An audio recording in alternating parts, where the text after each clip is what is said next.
It has been a long and winding road through the Oxford Regional, but we have reached the final game. It will be Ole Miss and Murray State battling for the regional title. Hello everybody, Derek Jones and Jay Walker with you. And Jay, this is it. Ole Miss or Murray State will be moving on to Super Regionals. Coming into the weekend, the nation knew this was going to be one of the most competitive regionals in the country. It has not disappointed. We've seen legendary coaches. We've seen a number of home runs. We've seen great defense. But at the end of the day, one game's going to determine win or go home. For Ole Miss, they put on a power display last night in their win against Murray State. This is probably the most dangerous team in the country right now because of the ability to hit the long ball. They've set a school record for home runs in the season, and the bats have not disappointed here, including a back-to-back-to-back jack performance, which really got the crowd into it, and they've carried that momentum throughout the weekend. They're tied for fourth in the nation in home runs, 121, but 16 here in this regional, among the most powerful teams in the NCAA tournament so far. Murray State, for them, history is at stake. They're trying to make their first appearance in the Super Regionals. And you wonder, how did they make it this far in the postseason? Well, the key is they play outstanding defense. They do not hurt themselves, very flashy with the glove, and they swing the bat freely and loosely. Long at bats, they strike out rarely. Coach Dan Skirka has a ball club that's ready to compete, and if they're going to make it, they're going to have to swing the bats freely today. It has been a phenomenal atmosphere here in Oxford. That's a scene that Murray State fans don't want to see here this evening. Everybody's trying to stay cool here on an 84-degree day here in Oxford, Mississippi. It's a part of the Super Regional run here coming up. Dan Skirka hopes that his team is a part of it. In his 7th season as the head coach of Murray State, his bats have been able to keep going, but he's got to find a game plan for the pitching. That's going to be the key. If they can get off to an early start, that's going to be crucial. One thing that this team has done exceptionally well, every time they've lost momentum in a baseball game, they've got it back on the back half of that inning. Dustin Mercer has been incredible so far in this regional. 7 doubles, including 4 in one game. Mercer's been the guy here, the hottest bat in this regional, a number of extra base hits. But what they really need, production from Carson Garner and Dom Decker. Their number 3 and 4 hitters in the lineup have been silent. They need to get them going. Walker Hooks, the freshman from Brandon, Mississippi, will be on the hill. He's a lefty. That could be a problem for Murray State. And that's the reason why he's getting the start. They have other arms available, but what Coach Mike Bianco thinks he's figured out is that Murray State struggles a little bit more in the batting average against left-handed pitching. And the first pitch from Hooks is a strike. Jonathan Hogarth hit a leadoff homer in the first game between these two teams on Friday on the first pitch that he saw. Homered yesterday as well. He's 6 for 15 in the regional with 6 runs and 4 RBIs.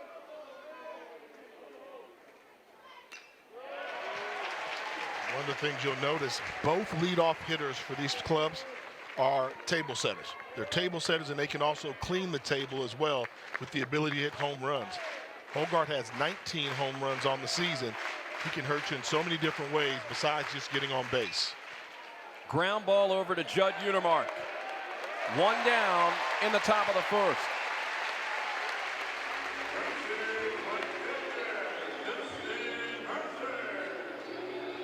That will bring in Dustin Mercer, who is batting .750 in this regional. He's reached base in 13 of 16 plate appearances with the aforementioned 7 doubles.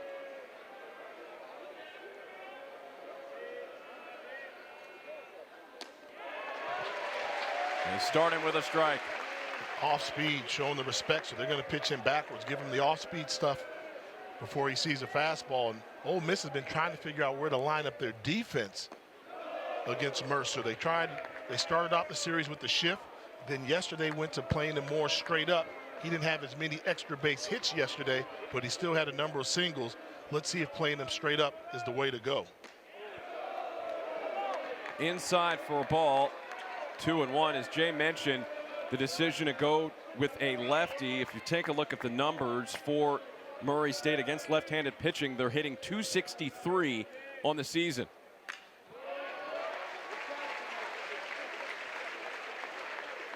.263 on the season versus lefties, and I think versus right-handed pitchers it goes up to like 300 plus. So .318. yeah, that's quite a difference for a lineup that has 5 left-handed hitters in the starting lineup.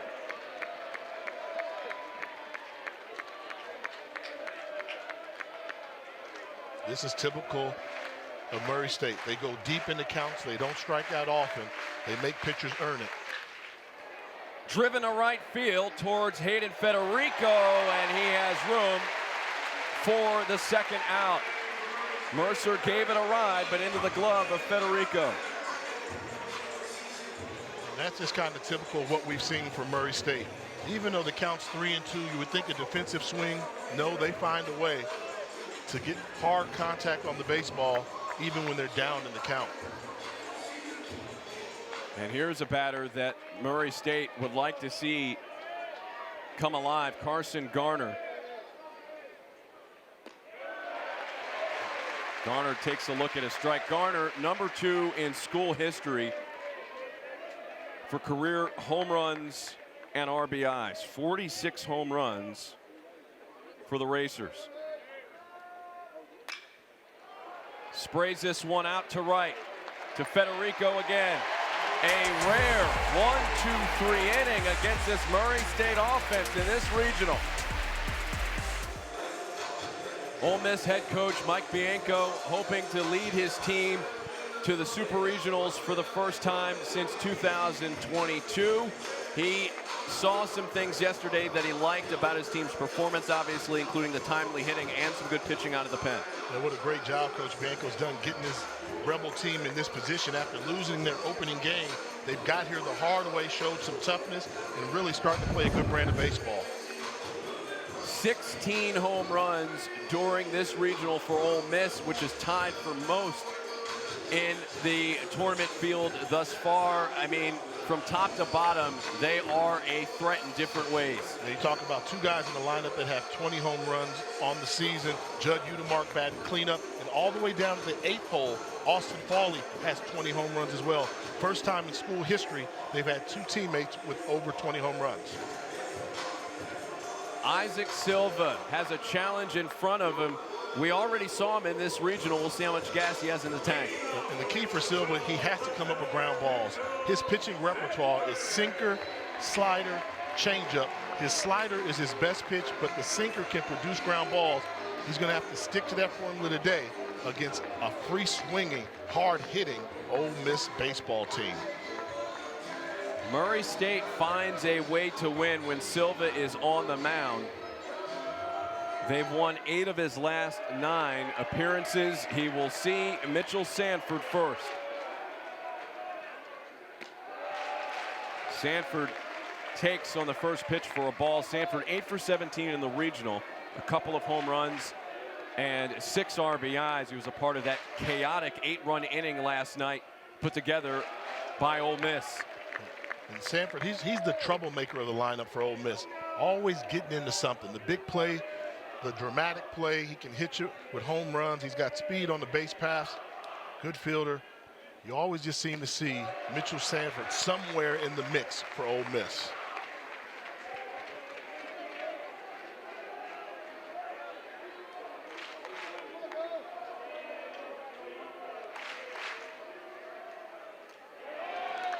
Silva gets that one by Sanford, 2-2. You see early on, Silva determined to keep everything low.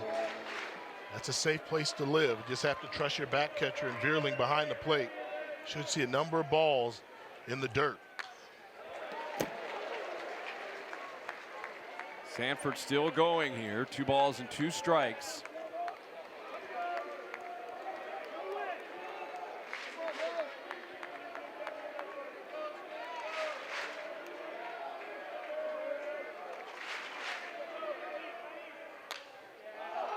Pops it up. towards left field, and Talkin makes the catch. Talkin had some issues out in left a night ago, but he's able to spot that baseball to get the out.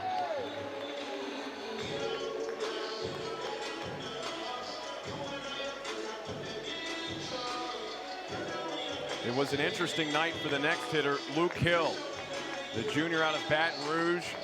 He actually took a shot in the helmet. And in that bat, he left the game, underwent concussion protocol as he fouls away the first pitch. He was able to come back in that same inning after clearing protocol. The inning was so long during that 8-run inning that he was able to make his return in a timely manner.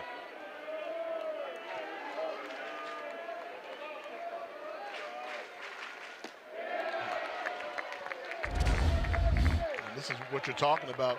Breaking ball gets away from the pitcher, hits him in the back of the head. He goes into concussion protocol and comes back when they bat around to bat again. Never seen that before in a college game, so many years, but that's how long the inning was when Murray State really struggled pitching yesterday. That is a rule. You can undergo concussion protocol, leave the game, and then come back if you clear it, as Hill fouls away the pitch. And it's early in the game, but a good start so far from Silva, getting ahead in the count, not falling behind, and keeping the balls low against this Ole Miss lineup. Fouled away again. And if you can get Hill to get this second out, that's a good start. Hill leads the Rebel Ball Club with batting average, batting .335 on the season. He's their toughest out. Right now he's in a hole with the 1-2 count. Blowing away. Good eye, but that's the pitch you live with. You had a feeling he wanted to see one low in the dirt. I would come back with the exact same pitch. Don't raise it in the strike zone. You throw it the same location, he'll probably swing at it. 2-2, fouled away again.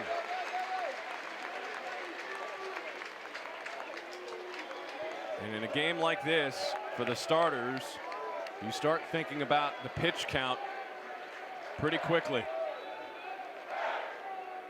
8th pitch of the at-bat here. And Silva wins the battle with a 93-mile-per-hour fastball. Good job. He kept setting him up with everything low and hit a gear we didn't know he had. Getting the heater up to 94 miles an hour. Outside portion of the plate. Good job by the punch out by Silva. Here is the leading hitter in regional play for Ole Miss, Will Furness. Batting .500 so far. 2 home runs, 6 RBIs.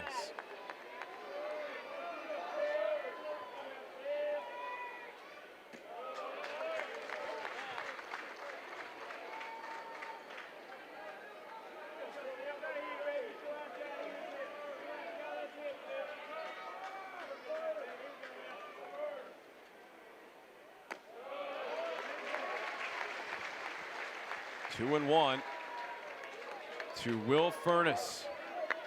First 2 games of the regional for Furness. 3 hits. He has exploded in the last 2. Both yesterday, a combined 6 hits along with 5 RBIs. Last night against the Racers, he went 4 for 6 with an impressive performance. Found his swing back. It really was that spark they needed to get going.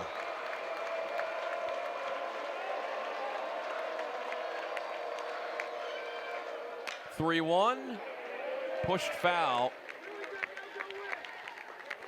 And for yesterday's performance, Furness had a couple of big blasts off his bat. Showing the opposite field power. Got a couple fastballs he could raise, get him over the fence. Furness goes around to finish off the first, and a quiet start for the Bats in the first inning. Probably swung or check swing. It would have been ball 4. Still 0-0 after 1. NCAA baseball super regional coverage begins this weekend across ESPN, ESPN2, and ESPNU, along with ESPN+. For more information, visit NCAA.com, the home for all 90 NCAA championships.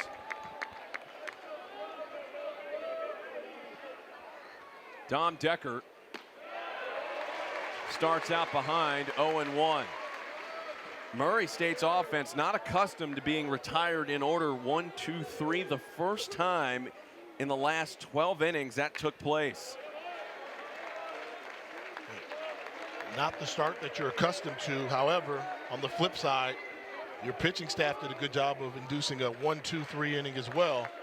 So you're still all squared up. But we know Murray State's going to hit. It's just a matter of how long they can grind it out, long at bats, put the ball in play, and challenge the Ole Miss defense. Decker was 0 for 4 yesterday, batting 167 in regionals. Over to third base for Luke Hill. Long throw for Hill, and Furness can't quite get to that baseball in time. The throw was a long throw by Hill. Tough play on both ends, and it's an infield hit for Dom Decker. Yeah, defensive swing from Decker with 2 strikes, trying not to strike out. Able to get it down the line. Good hustle to beat it down to first base. And the first base run of the day for Murray State.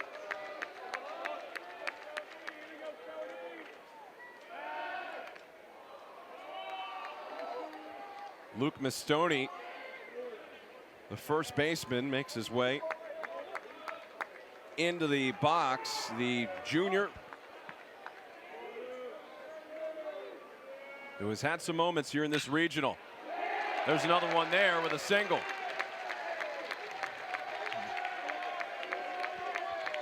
That's Murray State.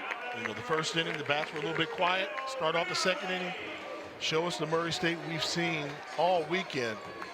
Team that's not intimidated by big arms on the mound. They come up with timely hitting. And right now, runners on first and second. Good start to this second inning for Murray State.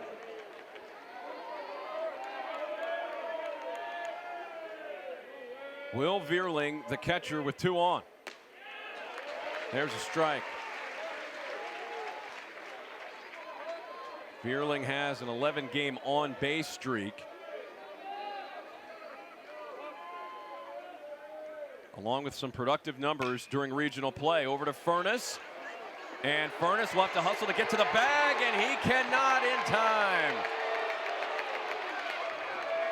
Hooks wasn't able to get to the bag quick enough, so Furness tried to make a run there to first, and he could not beat out Veerling. I mean, a good hustle by the catcher, Veerling, trying to outrun the first baseman in Furness. And once he realized it's a foot race, able to leg it out. This is Murray State baseball. Swing the bat, they don't strike out, and put pressure on your defense. Bases loaded, nobody out for Dan Talkin. And this is how we've gotten to this point, why they're a game away from making it to super regional play for the first time in school history. Talkin comes up, 71 RBIs on the year. He leads the Racer Club in RBIs. He normally comes through in these moments.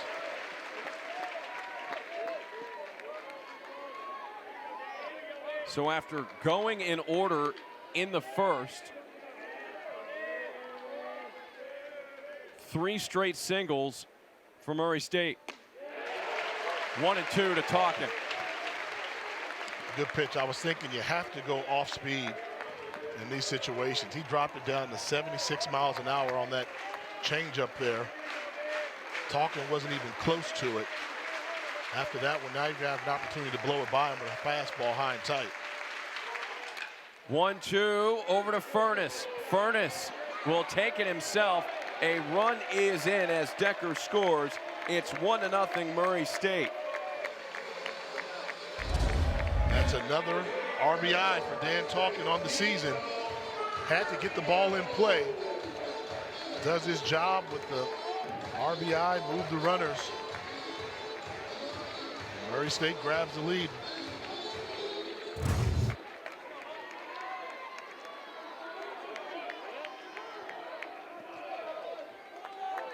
They start out 0 for 3, 3 for 4 with a run scored since. Another opportunity here. Hill goes to first, and a wonderful play made there by Will Furness over at first base. That was great defensive baseball. Starting off with Hill at third base, had to at least make an attempt to get the runner at third, and then helped out by his first baseman Furness with the stretch. And that is good baseball there, keeping one runner in check and still having enough arm strength to get the runner hustling down the first base line.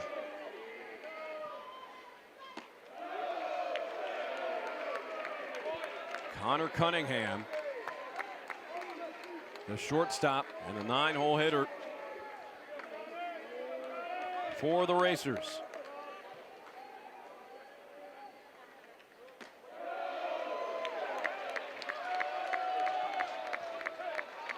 They really need Connor Cunningham, just a freshman in this situation, to come up big, to get on base, to extend the inning.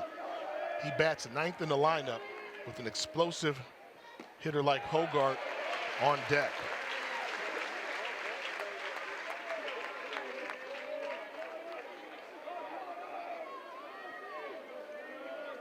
Two and one to Cunningham with 2 runners on, 2 outs, 1 across from Murray State.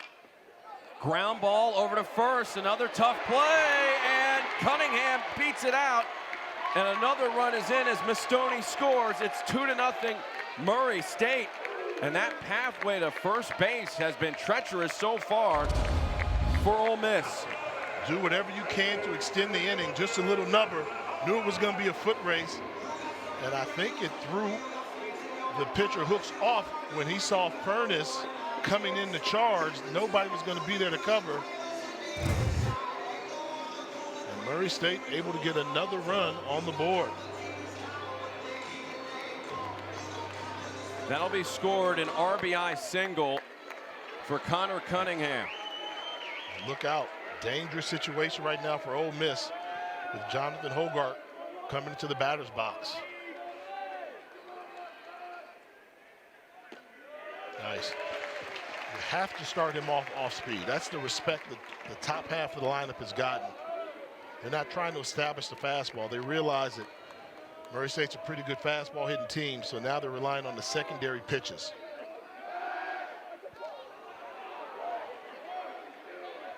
How about the nerves in a situation like this? So much on the line for both teams.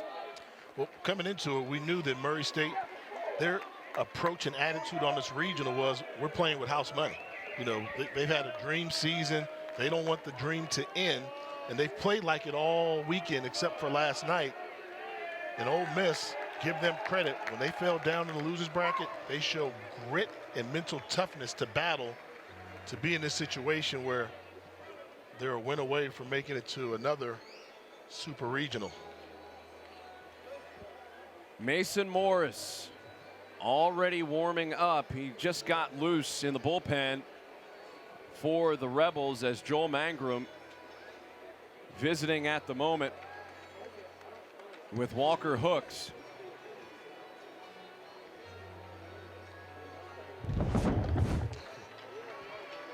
And here's a look at what's been going on with the pitchers this weekend for both sides. It's been tough. Yeah, if Morris was a guy, he showed some flashes of the electric arm that he has. They bring him in, he can stretch it out a little bit further for you. But if you're talking about Murray State, they're just trying to see what will stick. Hogart fouls that one away. That is a journey through pitching right there. And we know that Ole Miss has more arms and better arms. But right now, Murray State showing we can swing with the best of them. If they can just get some pitching, this can be a very competitive ball game. In the dirt, but blocked by Foley.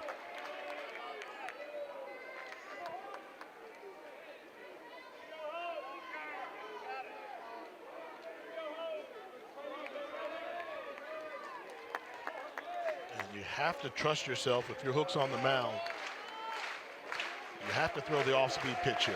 You cannot challenge him with the fastball. Hogarth will probably be sitting on that, ready to jump it.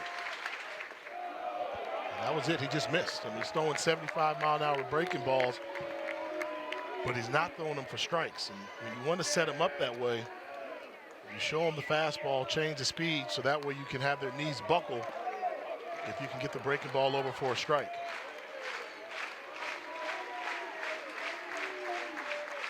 Runners at the corners. And Hogarth strikes out to conclude the inning. A big strikeout for the Rebels to prevent further damage. 2 in for the Racers. The winner of the Oxford Regional will get Duke in Super Regional action later this week. It's important to note this may not be the last game here at Ole Miss. If Ole Miss wins, they would host Duke in Super Regionals. If Murray State wins, then Duke would host the Racers. 2-0 score. Murray State with 2 in the top half of the second, and that sets up shop for Judd Utermark, the outstanding junior who has been a monstrous threat for this Ole Miss team. 6 for 19 in the regional, 5 home runs, and 7 RBIs. Powers this one in the air to right.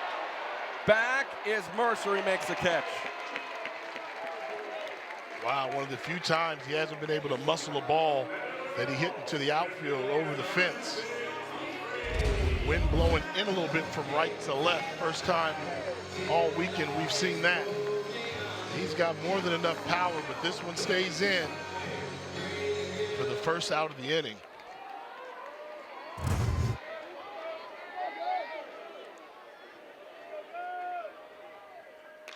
Isaac Humphrey, who almost hit for the cycle last night, in now, fouls away the first pitch. While Utermark wows you with his power, Humphrey excites you with the things that he's able to do in the batter's box from the left side. Power, speed, and just that energy that you need to see from a guy that's playing center field for your ball club. Both of his home runs in the regional came yesterday. One against Georgia Tech and one as a part of the barrage of homers against Murray State last night. He was the third leg of the back-to-back-to-back for the Rebels as a part of their crazy offensive performance in the 19-8 win as he fouls away the next pitch. You've heard of the film Nightmare on Elm Street? Freddy Krueger? Yes. Last night it was Nightmare on University Place for the pitching staff of Murray State. Yeah, they had nightmares last night, but so far, Isaac Silva is pitching a pretty good ball game for the scouting report, keeping the ball in the yard, staying low in the strike zone. And I think the key is he's getting ahead in the count. Because anytime you get 3 balls on an Ole Miss hitter, the crowd gets involved. Got a piece of it. Count remains 2 balls and 2 strikes. Dan Skirka surveying his team. Nothing really surprises him. He said about the game last night, that's baseball. That's going to happen from time to time. Not really concerned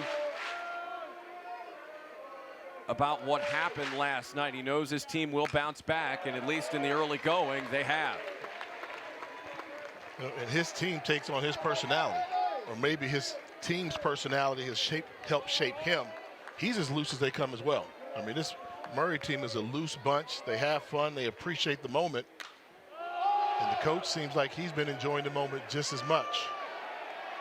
Vierling runs out of space.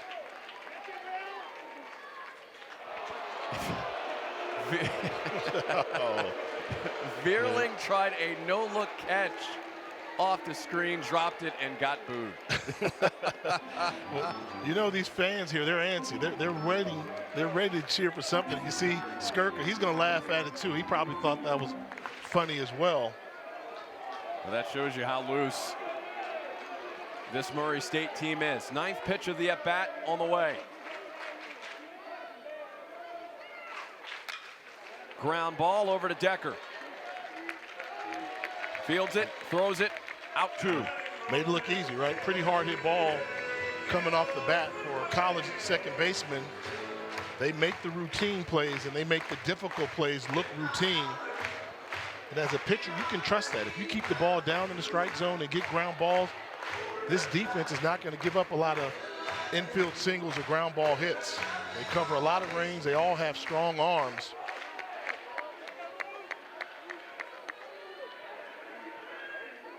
Campbell Smithwick takes his turn at the plate. Gets a strike, 0-1.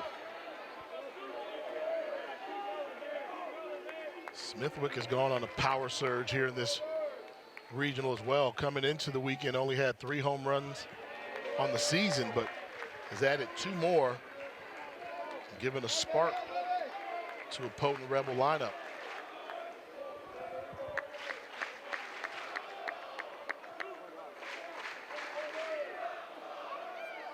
Silva's 1-1, fouled away. The thing that makes Ole Miss so dangerous, I mean, Murray State, you feel pretty good. You're up 2-0. You've got 2 outs, but they're just a swing away from getting this crowd into it with a home run or something of that nature.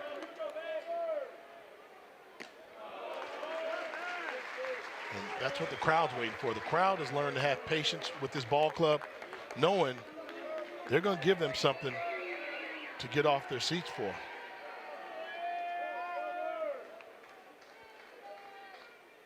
The 2-2 is a swing and a miss from Smithwick, and Isaac Silva dealing so far in the regional final.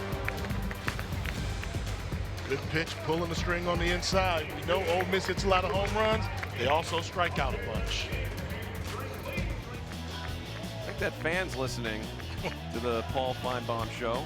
No doubt Paul's keeping account of the SEC ball clubs around the country in their quest for a 6th consecutive national championship in baseball as a conference.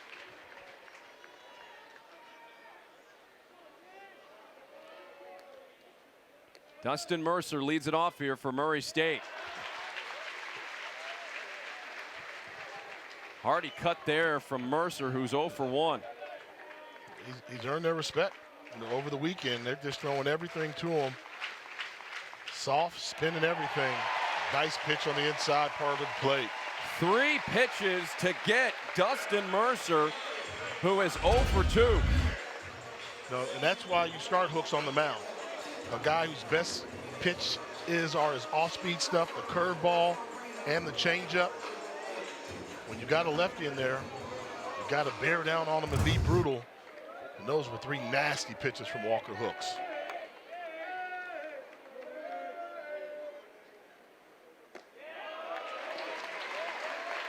First pitch strike to Carson Garner.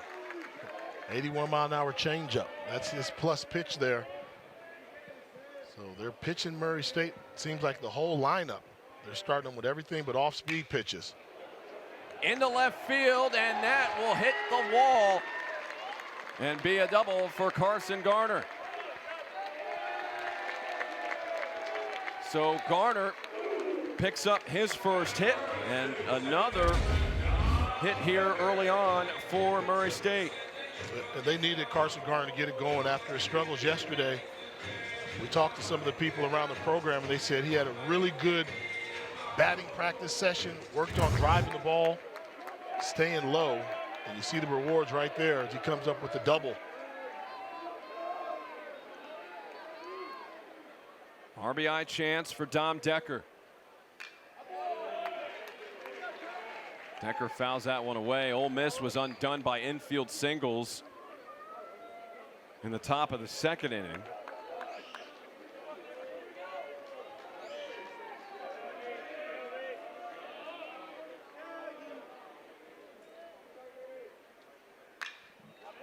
And this pitch is fouled away. Hooks has started out well against Murray State as far as throwing strikes. First pitch strikes to 10 of the 13 batters. But against Murray State, that really doesn't matter because they don't strike out a lot. Even with 2 strikes in the count, you almost anticipate Decker's going to find a way to make contact.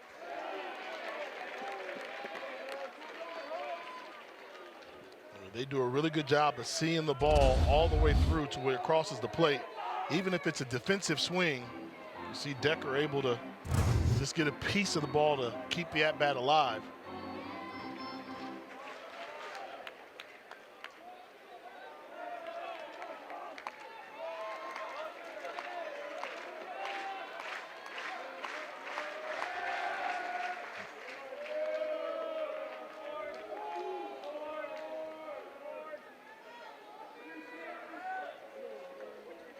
Murray State put pressure at least early on in the game last night against Ole Miss, but clearly could not sustain it.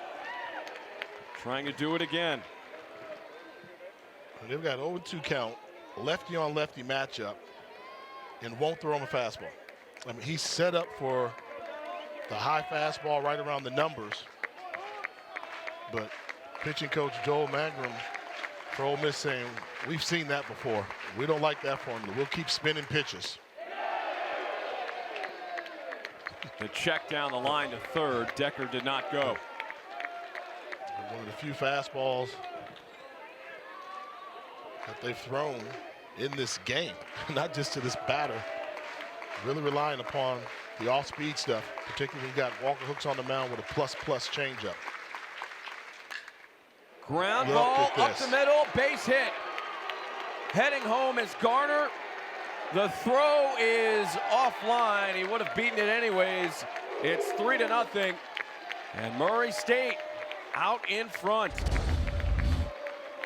I mean, trying to spin one pitch too many. Good job of driving the ball up the middle from Decker.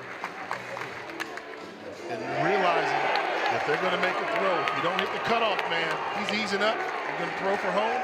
I'm going to go ahead and take second, put myself in scoring position. That at bat. Decker fell behind 0-2 in a hurry, didn't he? Fouled off some pitches, took a pitch.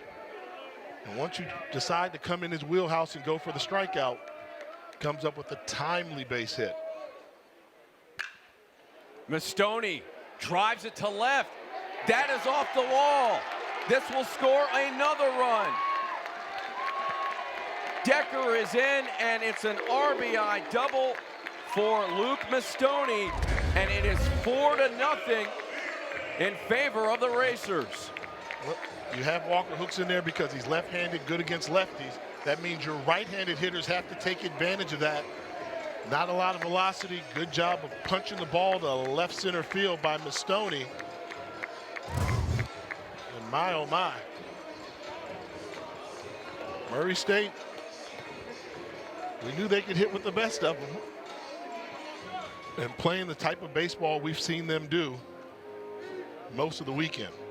And that's the challenge against Murray State. You are going to have to score runs to beat this team. Mastoni with 2 hits already today.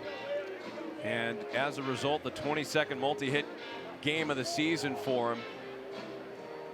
There was bullpen action earlier for Ole Miss. It is continuing.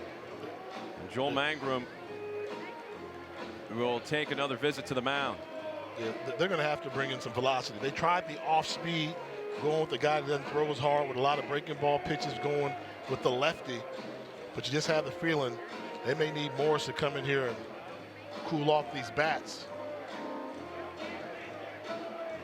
Morris has that type of sizzle that can be overpowering if they need it to be. Mike Bianco comes out, has a word with the umpire. He's probably letting them know I may be back out here before we sit down to make a pitching change. What you have to worry about right now, this weekend, Will Verlink has been the left-handed hitter I've seen for Murray State that's most comfortable going against left-handed pitchers.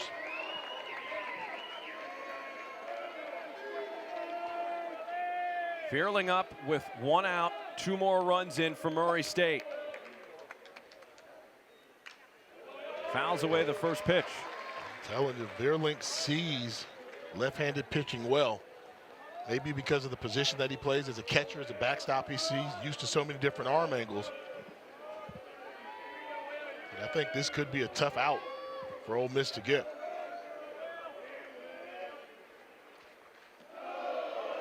In the dirt low, the 3, 4, and 5 hitters for Murray State have been devastating so far.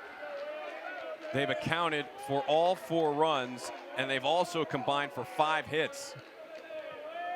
After a terrible performance yesterday, 3 and 4 were nowhere to be seen, but now that one just missing the Veerling.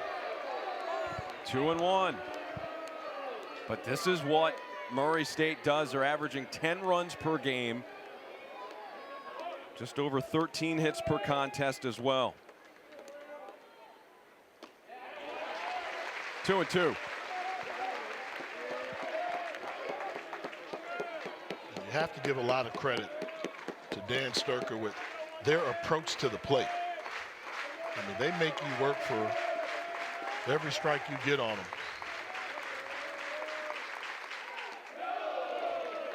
All 3.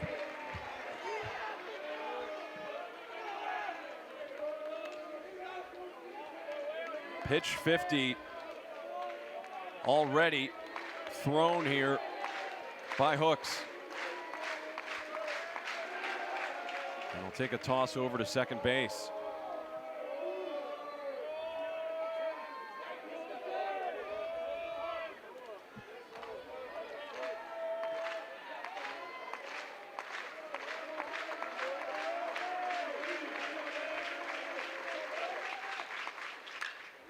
Lined into right, another hit.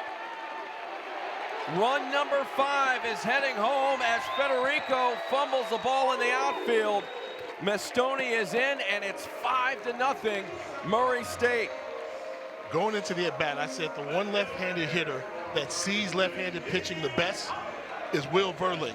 This is a 3-2 count versus a lefty. And take a look at the swing that he's going to give you after we see Bianco making that visit to the mound to change it up. But look at this swing. Shoulders there, square. He sees it, jumps up on it, and able to pull it down right field. You can't pull a ball down right field versus a lefty unless you're not seeing the ball extremely well. I tried to hint. I hinted that was going to be a tough out to get. I know Rebel fans don't want to hear it, but it is what it is. Mason Morris out of the bullpen for Ole Miss, trying to get the Rebels out of this inning. He's got to turn it on here, Jay. And he's got the stuff to do it. You see the 52 innings pitched, 73 strikeouts during his time on the mound. He's got an electric arm, a fastball that can touch triple digits, but keeps it live. He's the guy you call on when you want to calm down the bats and actually challenge the hitters. Use him in special situations as a guy that Coach Bianco says he's our special situation guy. In this case here, he's just trying to bring some sizzle to the mound. They went with a guy that didn't throw hard, wasn't a high velocity thrower. Well, now you're going to get just the opposite with Morris on the mound. 54 pitches against Murray State in the opener on Friday, but this is an incredible look at what Murray State has done in this game. They went in order in the first, and they have exploded since. 7 of 11, and they've put up 5 runs. And after the first inning, you thought, oh no, they've already, given their best punch in this regional. They went down 1-2-3, but no. Since that inning, they've shown what made everybody say, wow, who is this Racer Ball Club playing Murray State baseball? So Walker Hooks, in the end, went 2 1/3 innings pitched. allowed 8 hits and 5 runs, all of them earned. And these balls from Murray State, they've all been hard hit. Yeah, I mean, they got it going. Double down the line by Gardner to get the inning going. Then another ball on 2 strikes down in the count. And another double off the wall by Mistoni. Then Weirlink got the single to get another run across and to knock out the pitcher from the game. Hooks is still responsible for the runner at first base. Dan Talkin swings through the first pitch.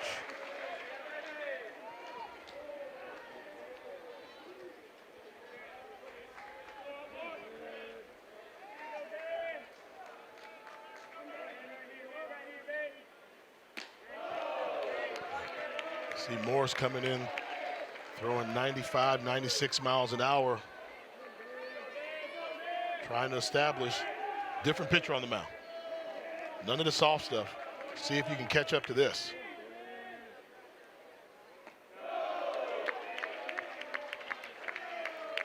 Murray State trying to reach super regionals for the first time in program history. They won their first tournament game since 1979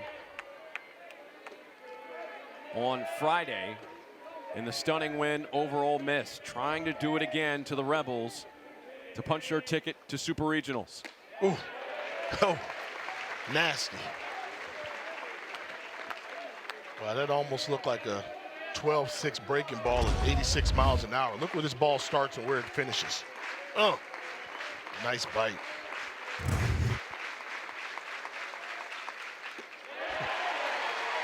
Talkin strikes out for out 2. Nothing stops a drive like a guy throwing heat and nasty breaking balls. Mason Morris making an impact out of the bullpen. And that's what Coach Bianco likes to use him for. When it gets a little hot in the kitchen, he's a guy that can cool off the flames. Nico Bermio, who grounded out to third first time up, comes up empty on the initial swing. 370 hitter on the year. Can play the infield, DHs typically. Tough play for Randall. It scoots into left. Heading to third base is Veerling, and he is there, and it's runners at the corners again. And more hustle from Murray State. They know how to take that extra base. And it's really good base running by Veerling. You see him running, stop. He's looking at the ball all the way. He sees it, sees his deflection into the glove, and he's focused on getting into third base. No false movements. Good base running. Now you've got runners on the corners for Murray State.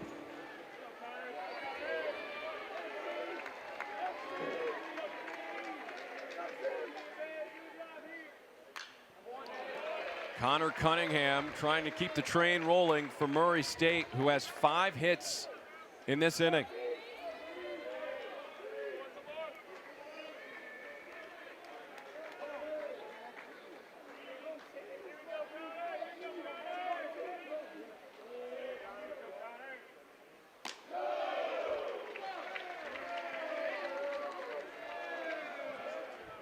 On the flip side of this for Ole Miss, now the bats have to start coming alive here, because Murray State, when they get rolling, they are extremely difficult to deal with.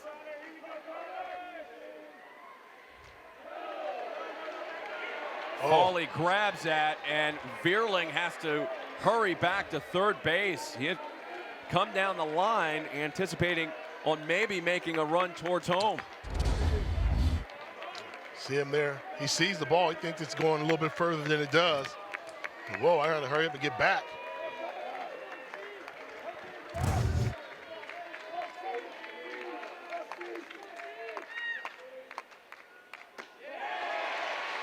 Cunningham goes around, 2-2. One of the times where Cunningham looked like a freshman there, trying to hold it, but a pitch that wasn't even close to the strike zone. That was a grown man pitch for Morris. Swing and a miss. Cunningham is tagged to end the inning. 3 runs off of 5 hits for Murray State. They lead it 5-0. 5-0 lead for Ole Miss in the Oxford Regional Final. 5-0 lead for Murray State. Excuse me, Coach. Dan Skirka with us as right now, Coach, a phenomenal start for your team. Take us through what you've seen. Well, we needed to get a good start, and Silva did it for us at the conference tournament, same thing. And his first outing wasn't that great. Came back a couple days later and was solid, and that's what we needed tonight, to maybe calm the crowd a little bit. I don't think there's any quieting them, but we couldn't have what we had last night happen, and then just needed to get our offense a chance to get rolling, and they had really good at-bats against their lefty. Coach, you know your ball club. What's it going to take for you all to be able to get this victory that you all are chasing? Well, I think we just got to, stay poised, because they're going to make a run here at some point, right? They're going to get some guys on, the crowd's going to get going, and we're going to have to go to the bullpen, and the next guy, at this point in the tournament. So we just got to stay poised and keep adding on to our total and try to limit them as much as possible. Coach, your demeanor from last night, you talked about it, you said this is baseball with how the game developed last night. Yeah. Your team, they're great counterpunchers. Yes. Slow start, 1, 2, 3 inning, and you come right back to get that offense going. What does that say about the mentality of your team that we've seen obviously throughout the season and now here? Yeah, man, they're tough. I mean, they just really are. They're best when they get punched in the mouth and they got to come back or lose a game and got to win a series on Sunday, or just when the odds are against them and they kind of, somebody's counting them out. That's really when they come back really strong. So not surprised that they were ready to go tonight. We knew they would be. They're a veteran group. So excited to see how they can keep going. Coach, we appreciate your time. Thanks, Thank guys. you. Dan Skirka, the head coach of Murray State, thrilled with what's going on. And we've had to learn, watching them for the first time, not a national name program, but what we observed was, just like Coach said, every time they get hit, they can't wait to hit you back. Great counter-punching team. I used a boxing analogy to describe them several times this weekend. They'll take your best shot, but they also want to see if you can take their best shot. And that's why Coach Skirk was not surprised that his team is off to a quick start here tonight. And Ole Miss has taken a pretty big shot from Murray State to start this game down 5-0. Federico pops it up, and Talkin can't quite get there as that ball goes out of play. And I'm going to continue to give credit to Isaac Silva on the mound, getting ahead in the count. That's how you keep the crowd out of it. Don't get to 3-ball counts. Don't give away pitches. Don't give away base on balls. Your defense is good enough where if you can just keep the ball in the ballpark, this defense is going to help you. And he seems to be pitching to his strength. Down in the strike zone, staying ahead in the count.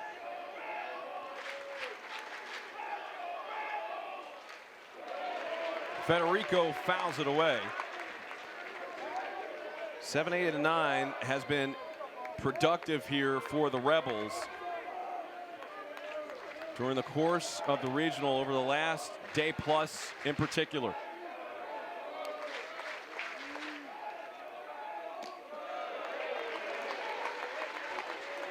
And Federico a part of that.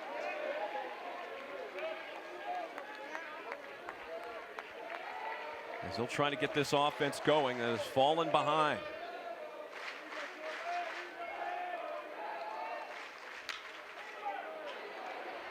Stoney, good backhand and a toss to Silva. Defense travels. As they say, defense travels. Ball in the hole. Tough play to go get it, but they made it look easy. Ole Miss yet to get a base runner in this game.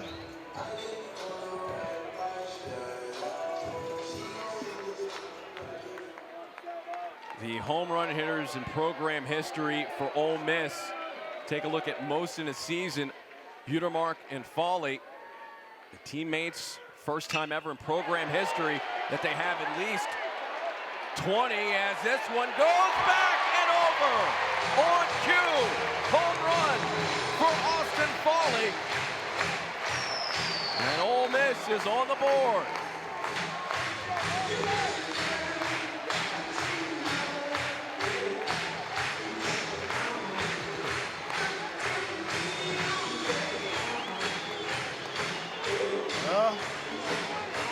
Who needs base runners? Base runners are overrated when you can hit the ball over the fence. Foley comes up big, his 21st home run of the year. Just a matter of time before the Ole Miss bats would wake up. Flip side of that, if you're Murray State, it's just one run. It's just one hit, one run with nobody on base. Now you got to wash it off and forget about it.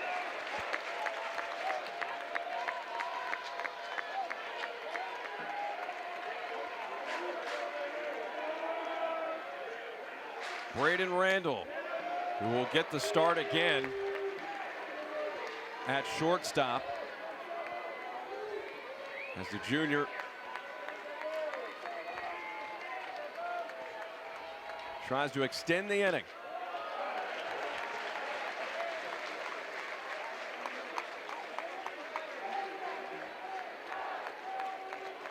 Starting to see Silva operate a little bit high in the strike zone. He needs to get down, start hitting that glove, hitting the dirt. Pitchers are starting to get away from him, getting a little loose. The number 9 hitter falling behind, 3-1.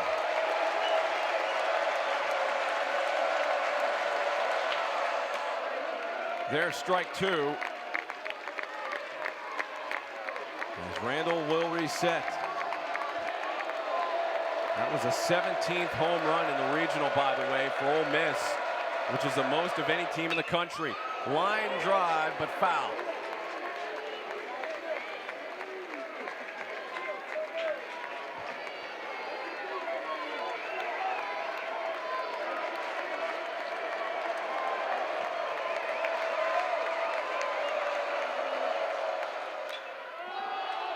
Popped up. Garner calls for it and catches it.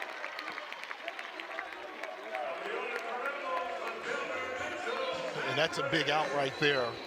Facing a 3-2 count, getting that out, because the key with Ole Miss, you can have success if you keep the bases clean. Keep it empty. If you can keep them to the solo home runs, you can live with that.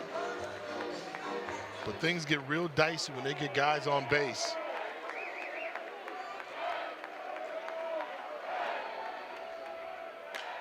Fouled away by Sanford.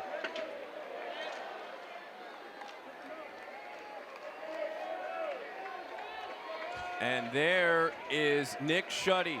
You got to be kidding me. Who threw nearly 120 pitches on Friday in the win to beat Ole Miss.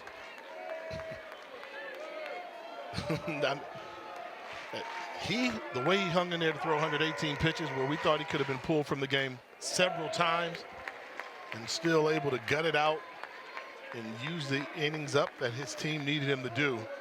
I thought we might see him more in an end of the game situation, closing type situation.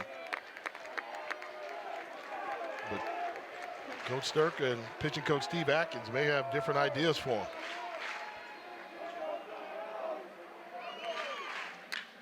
Sanford hits this one well towards center field. Oh, he tracked it down. The catch is made by Jonathan Hogard out in center. I told you, defense travels. After a misstep coming forward, look at the center field. The first step is going to be up. And watch him track down this ball. Jonathan Hogard being the pitcher's best friend to close out the inning. At the moment, other regional final action going on. More tickets to be punched for super regionals. North Carolina joining the pack with a win earlier. And how many times do you see this in baseball? The player who makes the spectacular defensive play comes up first in the following frame. And that's what you call a difference maker, a guy that Yet to get a hit today in this game, but can help you in so many other ways. I mean, that was a huge play made in center field to track down that ball. Just to get there was tough enough, and then to hold on and make the catch.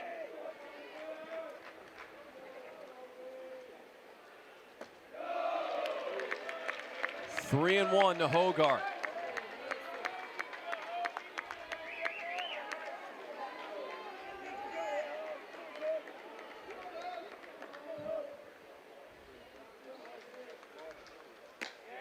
There's a strike to run the count full. This is baseball right here. Power pitcher on the mound. A leadoff hitter that likes to take balls for a ride out the yard. Fastball's coming. He's going to be able to catch up to it.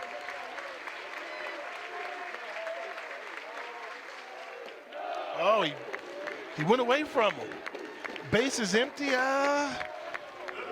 I want my guy throwing, 98 miles an hour to go right after him. Instead, he bounced the breaking ball in there for the walk. Dustin Mercer will head in. Mercer has not been retired 3 straight times in this regional. He's 0 for 2 today. Fouled away. You almost have the feeling they started the left-handed pitcher just to try to quiet down Mercer. Now they go with the righty Morris on the mound. And look how far back Mercer keeps his hands in his stands, nice and still. Sharply hit ground ball to Randall. There's one and there's two.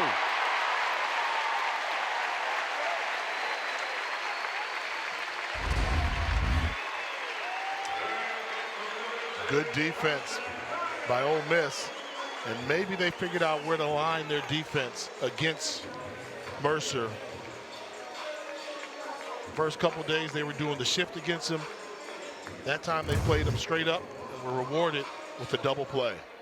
But now they enter the problem spot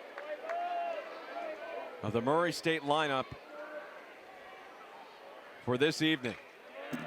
They have had a hard time dealing with Garner, Decker, and Mastoni. 5 hits and 5 runs among those players.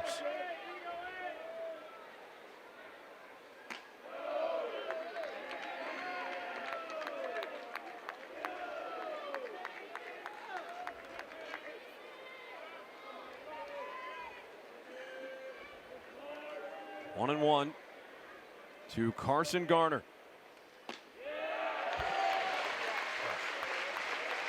That's a big league pitch right there. 92 miles an hour, low paint on the outside of the corner. Probably going to see something nasty with this pitch here.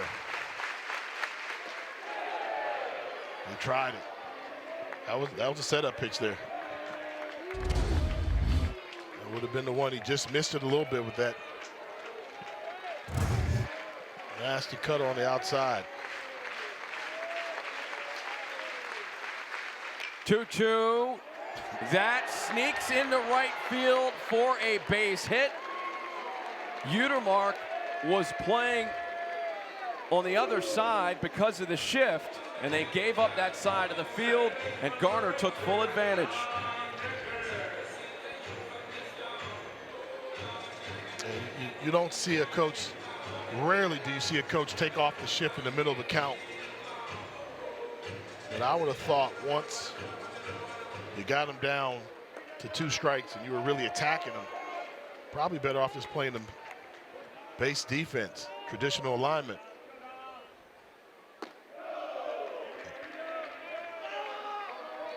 So another hit for that middle part of the order.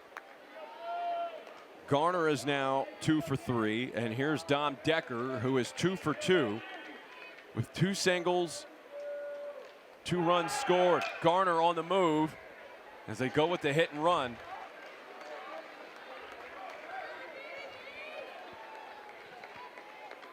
How about 4, 5, and 6 in the lineup?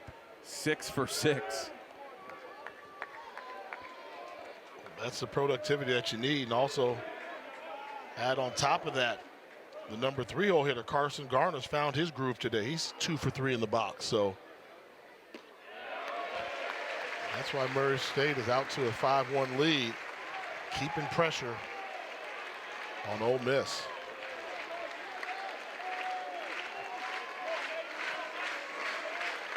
Morris is ahead here, 1-2.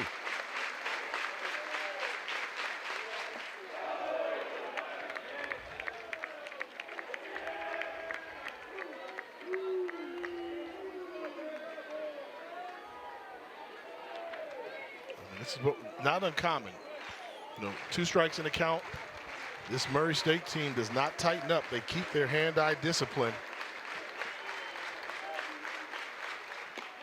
Called third strike, and Decker is caught looking to close out the top of the inning. Well, what are you going to do when a guy's throwing 97 miles an hour and then he hits you with a breaking ball like that? Just look. It's been an interesting path for the teams that have held #1 at some point this season. LSU for 4 weeks, Texas for 4 weeks, Tennessee for 3 weeks, and then Arkansas for a week. Now, the only team to advance for right now out of that series of teams, Arkansas. LSU still is trying to make their way through. The same for Tennessee, who is in action right now. But obviously, the big news over the last 24 hours, Texas out, and of course Vanderbilt out as well, the top 2 seeds. Yeah, and although they weren't on that graphic, I mean, you can make the argument, wow, what a good job at first base, scooping that ball up by Stoney. You can make the argument Vanderbilt was the #1 seed as well.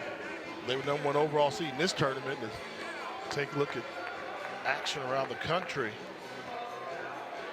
LSU in action later on tonight on ESPN2. North Carolina now in the Super Regionals. Oregon State over USC to start. Wake Forest and Tennessee in a tight one in the bottom of the 4th, tied at 2. Now, I must admit, we were so tired after last night's game, I went home, went to sleep. So seeing that scoreboard around the country, that means the Little Rock Trojans held on and got the victory last night in Baton Rouge. I did not know that.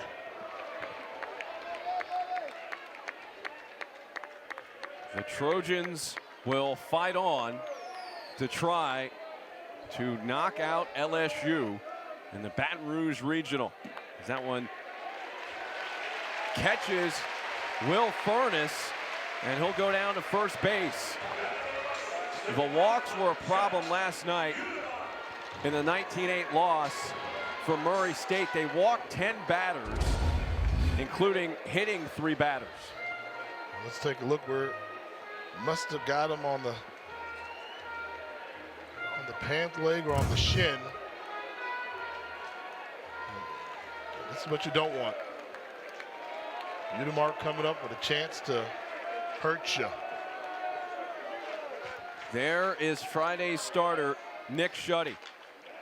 And Udemark fouls off the first pitch.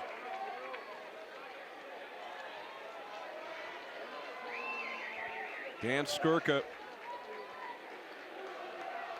felt like when we talked to him after the Georgia Tech game that he had enough arms to finish the job here. He may very well go back to Nick Schutte, depending on how Silva does. Judd Udemark will make this a 5-3 game. He smokes that pitch to left field.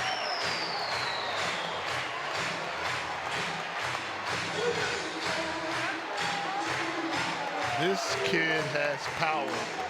416 feet. And when he hit it, after 2 steps, he looked at his dugout and said, "Come on, boys. We're back in this thing." Take a look at the swing. And then watch this. He sees it. "Come on, boys, let's go."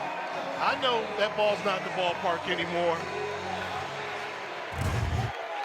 A 6'5", 250-pound second baseman with power. 22nd home run of the season for Udemark. Let's look at it. That's too high in the strike zone. Belt high. Udemark's going to make you pay as he continues to mash balls in this regional.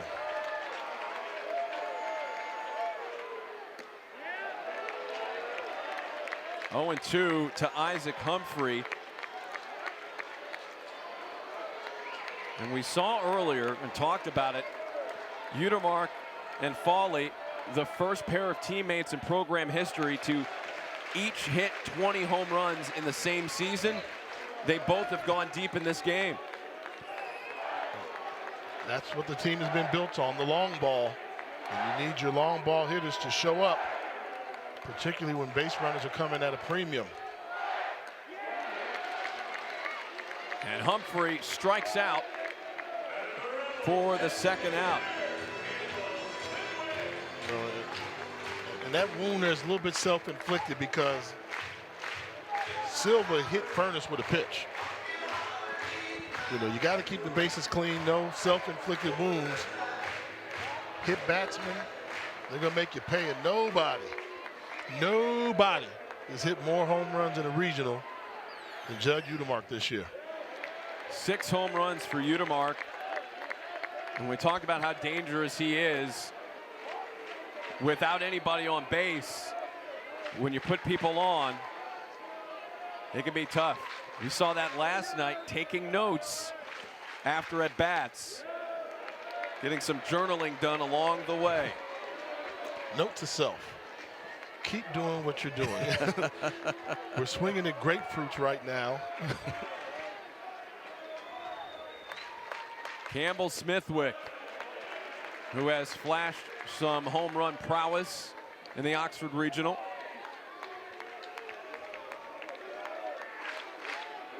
Behind here, 1-2 to Isaac Silva. Fouled away.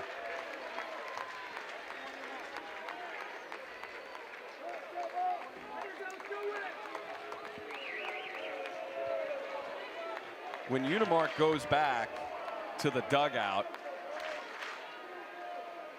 perhaps sharing some of those notes we saw with his teammates on how to hit the ball that far against this pitching of Murray State, as Smithwick grounds out to finish off the inning. But Judd Udemark gets closer for Ole Miss.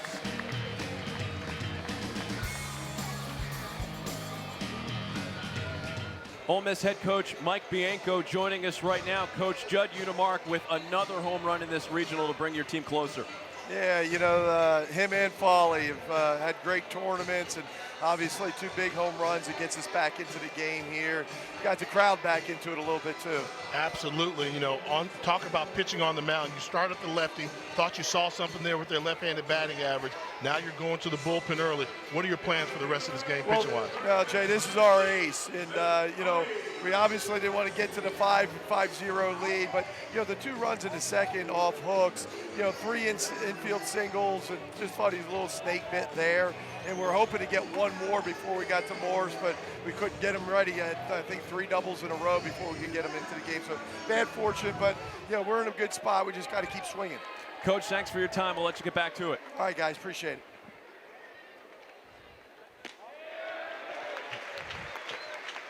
Luke Mastoni will start this inning up for Murray State. Did you catch that? I mean, this is our ace. So you got your ace in the game a little bit early. Now, certain guys have rubber arms and you can go with the flow. Depends on how many easy outs he's going to get, but not right now. I think from that perspective, you know, he needs to get a couple 1, 2, 3 innings or quick innings with not a lot of pitches on his arm. They're willing to give him the green light, but that's going to be a tough task against Murray State, a team that goes deep in the pitch counts. Another hit for Luke Mastoni, who has 3 hits already in this game. And if you're Murray State, you have to keep finding ways to apply pressure here to Ole Miss, and there's another base hit. Vierling has another one.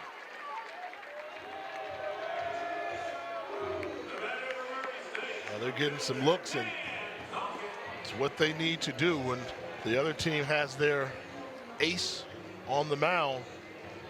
Find a pitch you can hit hard. See a little slight activity in the bullpen for Ole Miss. One good thing, which I have to say, not a lot of speed on the base pass right now with Mastoni, the first baseman, and Veerlink, the catcher, on first and second. Nobody out for Dan Talkin, who swings at the first pitch. It gets by Furness. Another run will come in.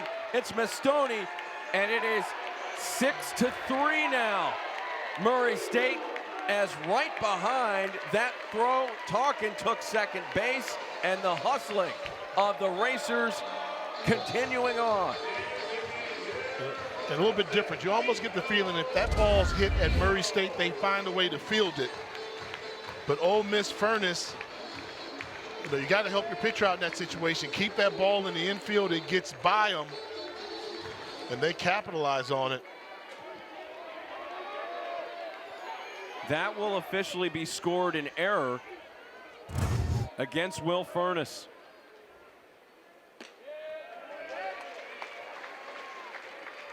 No RBI credited to Talkin, and Furness, the ball has been finding him throughout this game.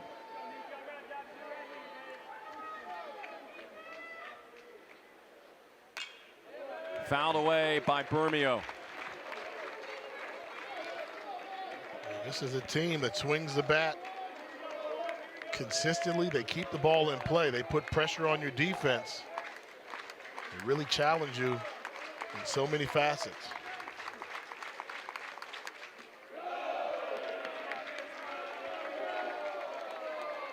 This Murray State offense is relentless, and they have set the pace once again this evening.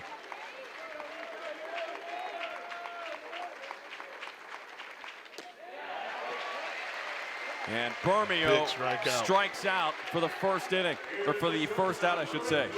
Yeah, and that's a big strikeout because you have to think with the freshman coming up in the 9-hole who struck out his last at bat, you would like to have seen your designated hitter get the bat on the ball.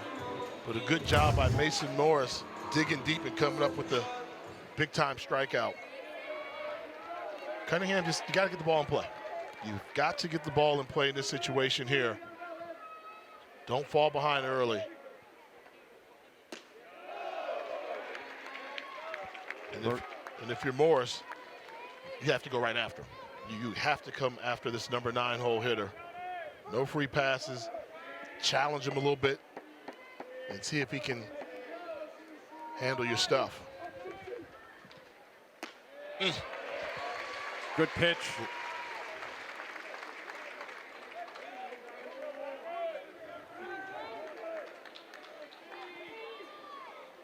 See, I'm throwing good pitches like that to see if he can catch up to it.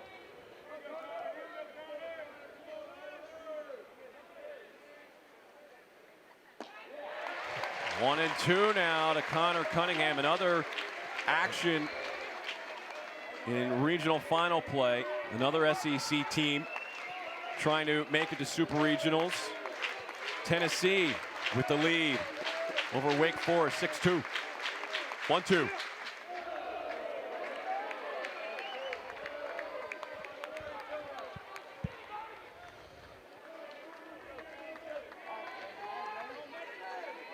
Veerlink, the catcher, looking at the ball. That's how a catcher's supposed to look. After every game, you're supposed to look like that. Gritty.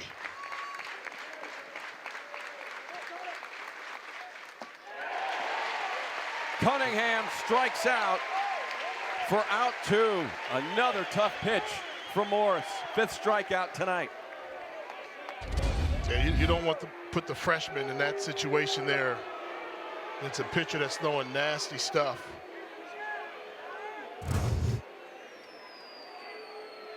And now Dan Skirka is out.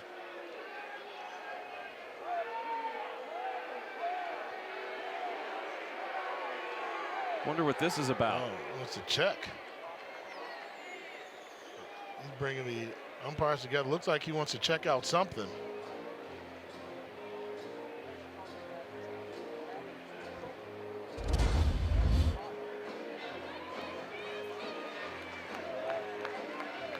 Perhaps checking to see if there was a foul tip, but nothing distinct there at all.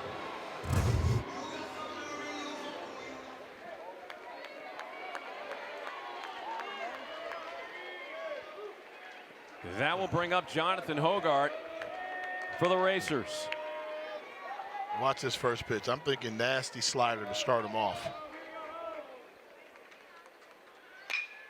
Up the middle, base hit. That might score two. One is in. Talkin is on his way. He is safe. Two more runs in for the Racers, and they increase their lead to 5. Well, that was the slider, but looked like Hogart was waiting on it. Got a good pitch to hit, and that's just a good job of hitting.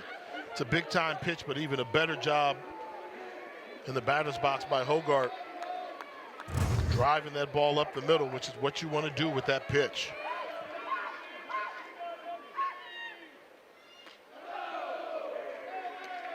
Inside to Dustin Mercer. We've talked so much about Mercer. Hogart is really among the more standout players in this lineup as well. 19 multi-RBI games this season now after that 2-run single.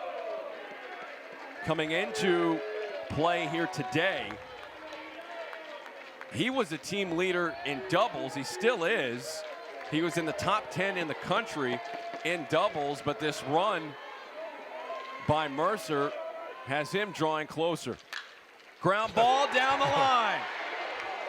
Cue up another double for Dustin Mercer. Rounding third base is Hogart. He'll score, and it'll be a triple this time for Dustin Mercer.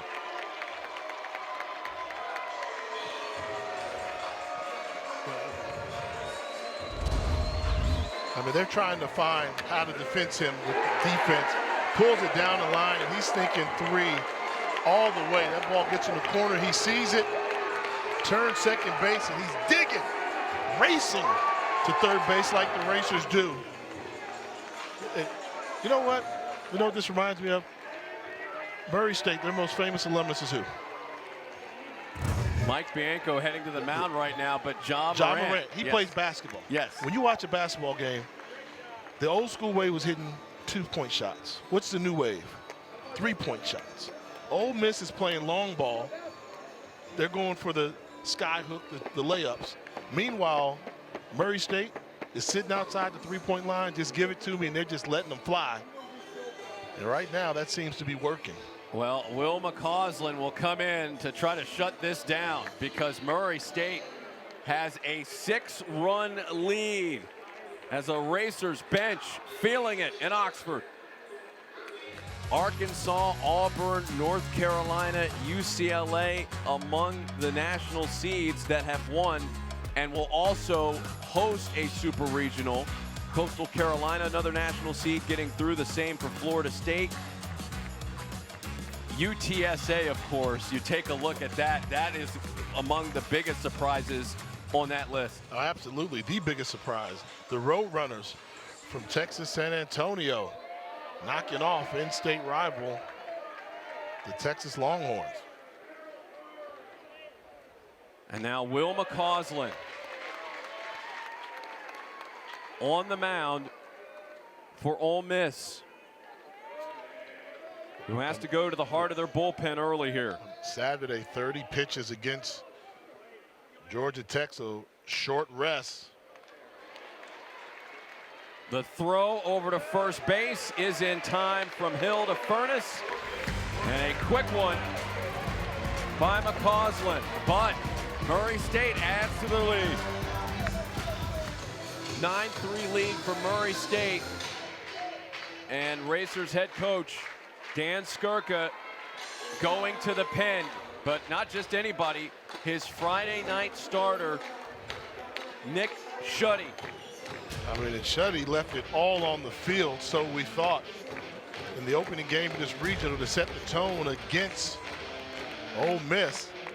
Thought we might see him in a limited capability possibly late in the game, but he's their go-to guy. Had success striking out a number of Ole Miss hitters. Those are the numbers on the season, but the most important one is 119 pitches on Friday. How much does he have left in the tank? Fastball when he's fresh goes 92. Got a sinker ball, change up, and a curveball. They love his confidence, and his balls all had a lot of movement. Even when you talk to Mike Bianco from Ole Miss after that game, he said that ball probably spun a little bit more than we're used to seeing with the movement laterally. If Murray State is able to hold on to this lead, they may very well look back to the performance of Isaac Silva, who pitched on Saturday. He went 4 innings, gave up 2 hits, 3 runs, all of them earned, struck out 4, and threw 71 pitches. And I guess they must have had a set number of pitches they were going to throw him, and that number might have been 70, because with hitters 7, 8, 9 coming up, and it's only the second time through the lineup, you would have thought they would have kept him in there for 3 more outs possibly. There's the first out of the inning off the bat of Hayden Federico.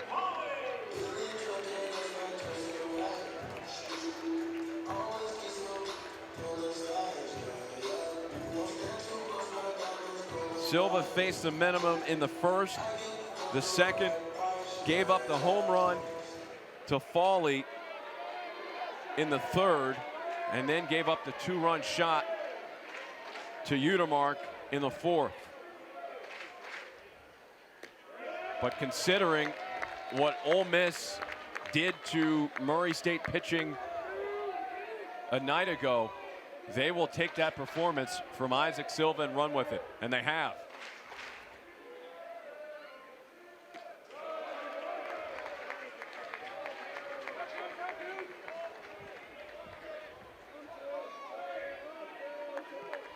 Fawley 1 for 1 with a solo shot back in the third.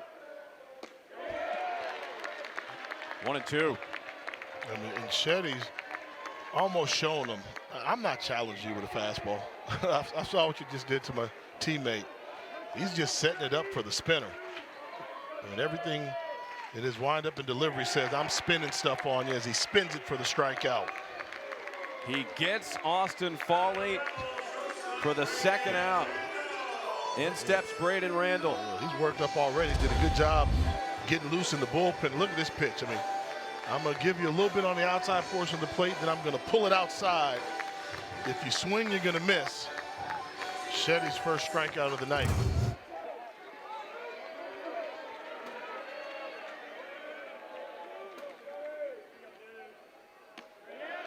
A strike to Randall. Shetty has been working for quite some time in the bullpen prior to coming into this game, so he's loose and ready.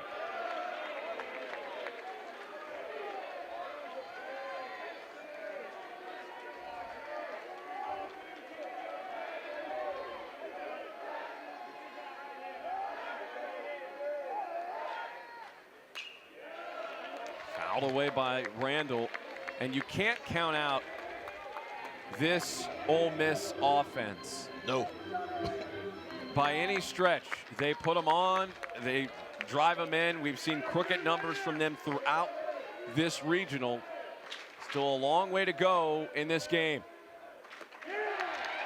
But Randall strikes out, and Shetty standing on business. In the 5th inning, the Murray State offense hit him where the Ole Miss players weren't continuously in that inning, Jay, and they just kept finding the spots. And that's what you have to do right there. 9 singles in this game for Murray State, and then some timely extra base hits. You know, kind of goes back to the analogy, which I ain't played hoops in a while, so I got it backwards, but looks like Ole Miss is relying on a 3-point shot, while Murray State, they're taking the 2-pointers. Now everybody knows, everybody likes a three ball, but the slam dunks are still pretty exciting as well. But it's going to be a matter of, will Ole Miss start hitting the threes and start hitting some more home runs over the outfield bleachers? They will need some runs in bunches soon because of what this Murray State offense has been able to do. Murray State, at least 10 hits in 5 straight games in 8 of their last 9. This is not a fluke by any stretch of the imagination. The champions of the Missouri Valley Conference have been wearing pitching out in this Oxford Regional. Let's give credit to Chris Burke and Mike Rooney in the studio. Matt Schick, you don't have to share this, but they said if it came down to Game 7, would Ole Miss be able to get to 10? Off the glove of McCausland, and Decker beats it out. 101 miles per hour off the bat. Whoa. Wow. Great effort by McCausland just to get a glove on this ball. I mean, just to get a glove on it, and look at the effort. You have to appreciate the effort to get there, not give up on it. Instead of being shell-shocked, he saw the ball and still tried to make a play. Good hustle down the line by Dom Decker, who continued his hot-hitting ways today. McCausland says, I'm good. And he'll get back to the mound.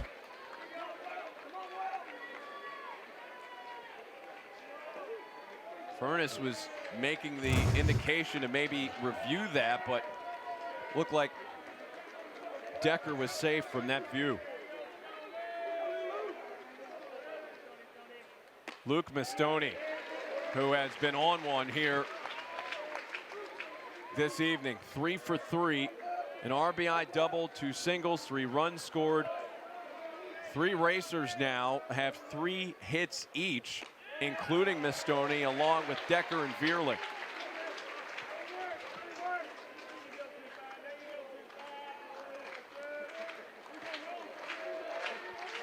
Oh, and 2 though here to Mastoni. This is where they have to be able to put him away.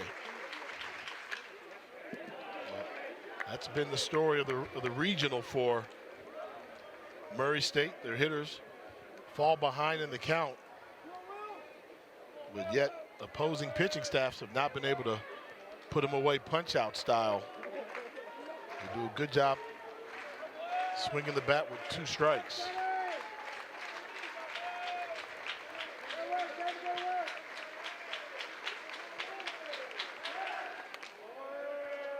The winner of this Oxford Regional will take on Duke in the Super Regionals later on this week. If it's Ole Miss, they will host Duke.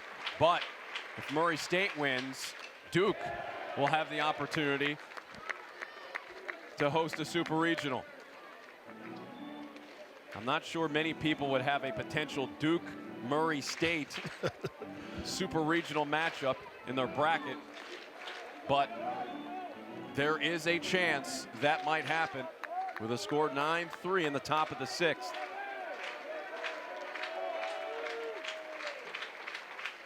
Oh, 2 bounces. Decker takes off. The throw is high into center field, but Decker does not advance. He was on the ground as the ball was going into center field.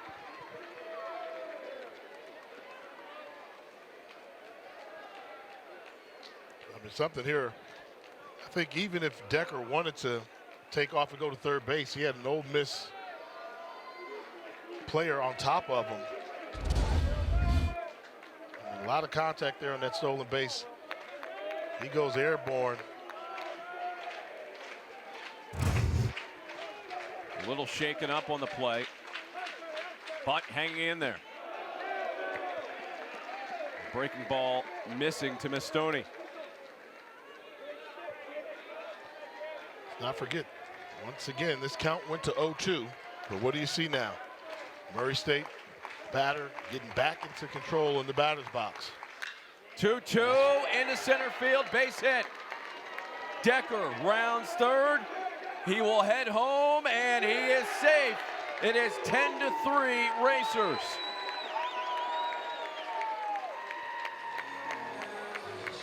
And another 0-2 count where they find themselves a way to get back into it to make it a hitter's count. The ball just laced 99 miles an hour up the middle.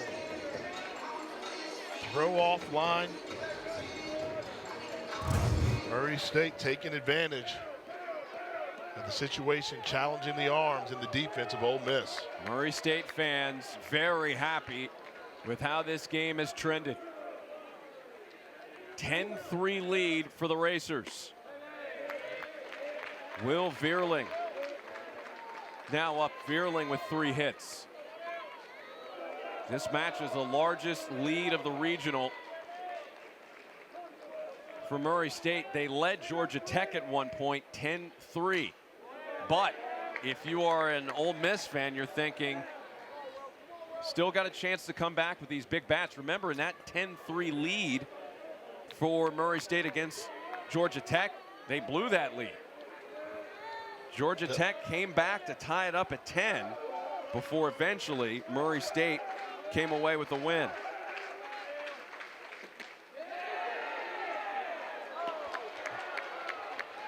Ooh, that was a close one there.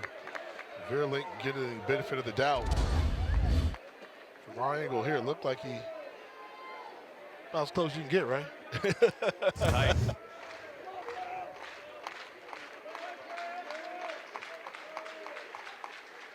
One, two, out towards Humphrey in center field. It will get down for another hit. The hit parade continuing for the Racers. And Murray State, they've struck out 7 times, right? 7 times they've had strikeouts in this game, right? 5 of them came against Morris. He's got the electric stuff. The rest, they've gotten down to 2 strikes over and over again. They come up with ways to keep the ball in play, and they get the ball base hits to extend innings. This is impressive how hard it is to strike them out. A season high 4 hits for Will Vierling, and that will signal the end of the run here for Will McCausland in this game. It will be Riley Maddox heading in when we return. Let's talk about what's taking place here. Yes, let's. The Swayze has been crazy. The Swayze's been crazy. We're in a game, win or go home, right? Guess who the pitchers are in this game? The 2 pitchers that started this regional. The 2 starting pitchers, both of them wearing number 2. As they bring in Riley, and we've already seen Murray State bring in Shetty. Who would have thought that? Absolutely. The 2 starting pitchers that started up the region are back in the game right now with the winner go home. The Swayze has been acting crazy. Swayze Field.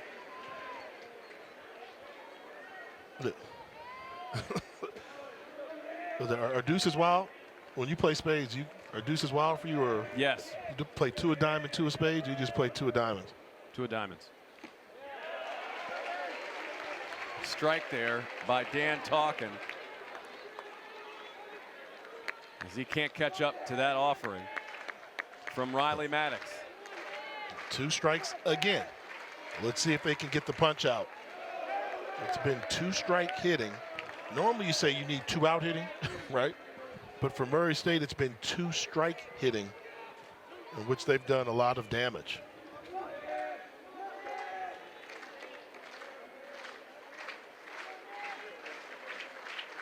The 1-2 fouled away.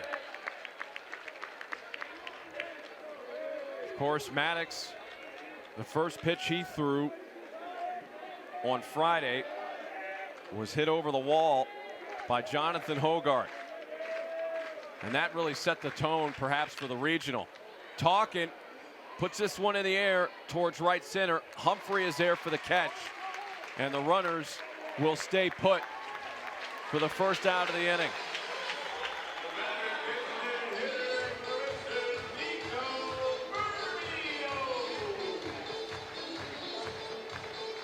When we talked earlier to Mike Bianco, one of the things that he mentioned about the home run by Judd Utermark, he said it woke the crowd up.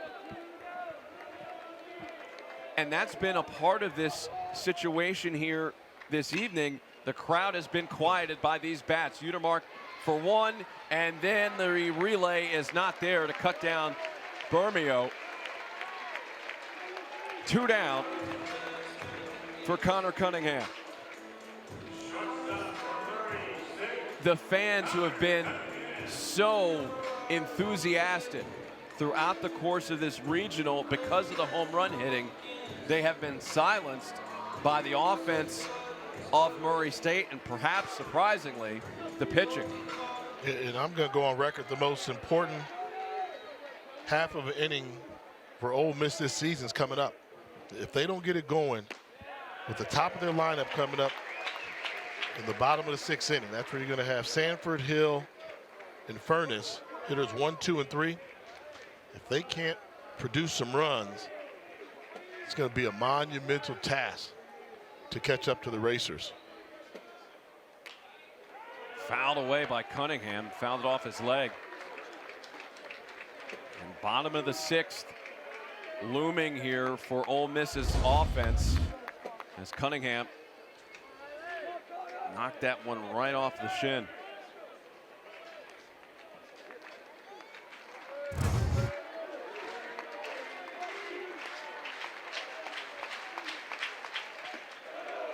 Low, meanwhile, Bermeo takes off, and he is safe as he's able to beat that throw from Foley easily to get into scoring position. And normally in that situation, if you send the guy down to second, you play with the guy at third, but with Miss Stoney being the runner on third, not a lot of speed from the first baseman. Instead, just another runner in scoring position. Cunningham drives this one to deep left field, but Mitchell Sanford makes the catch. Time for the bottom of the 6th. Murray State up by 7. They love the Mannings down here in Oxford, rightfully so, but they pay homage to the Ole Miss legends. And as nice as that football stuff is, the baseball's got some sweet digs too. Oh, no question. We had a chance to see the baseball facility the day before regional play began. It is a marvelous part of Swayze Field as the first pitch to Mitchell Sanford is wide. Jay, you talked about this being the time for Ole Miss to start something up here.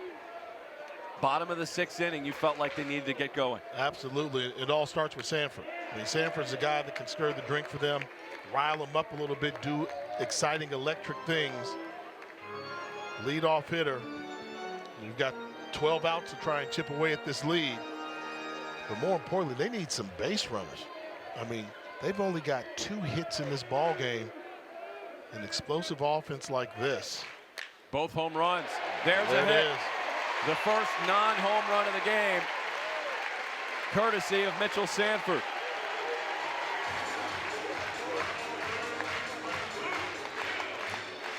I'm telling you, when it comes to Ole Miss baseball, whenever there's something brewing, Mitchell Sanford has a lot to do with it most times. Good job as the leadoff guy getting that base hit. Now you can put a little pressure on Ole Miss. On Murray State. Outside of the home run, try and put yourself in a position to get a crooked letter on the scoreboard. Bunt put down by Luke Hill. Hit him, it hit him, yes.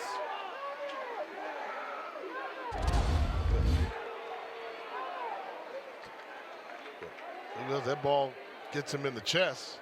You can even see it get redirected on the way down.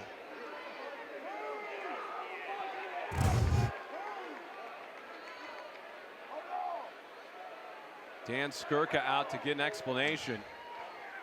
So you can read the lips, said it hit him in his chest and then it rolled down to his leg.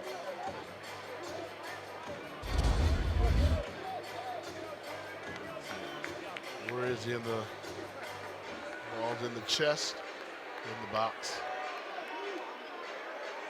But how about that for a little change of plans, though? We have not seen Ole Miss play small ball at all. In terms of moving runners over, getting them in scoring position. Definitely out of character for their recipe this weekend. Hill powers this one to deep center field. Leaping and making the catch is Jonathan Hogarth. Another spectacular play out in center as Hogarth makes a great play. I mean, that's how you field your position. You're in a foreign ballpark, but does a good job not allowing that fence to come into play. Leaps just for good measure.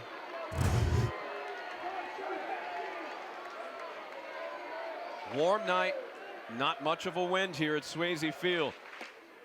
Will Furness, who can drive the ball out of here, steps in. Had 4 hits in the win last night for Ole Miss against Murray State. Looking for a hit.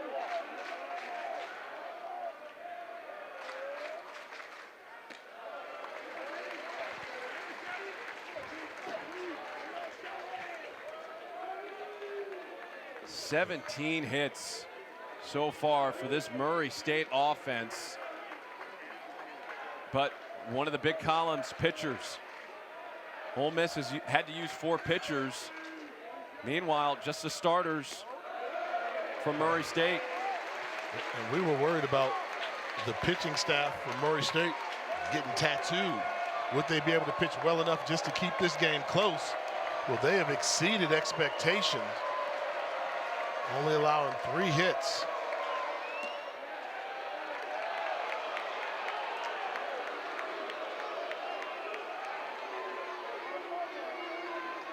How much gas in the tank does Nick Schutte have? 3-1 to Will Furness. There's strike 2.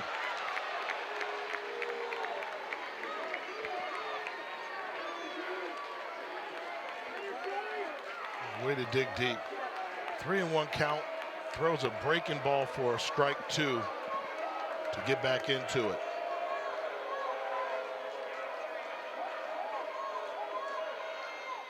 Breaking ball gets Furness for the 2nd out. That's just being calm, cool, and collected. Consecutive breaking balls for 2 strikes. Good location on the pitch as well. Throwing breaking balls for strikes to get the 2nd out of the inning.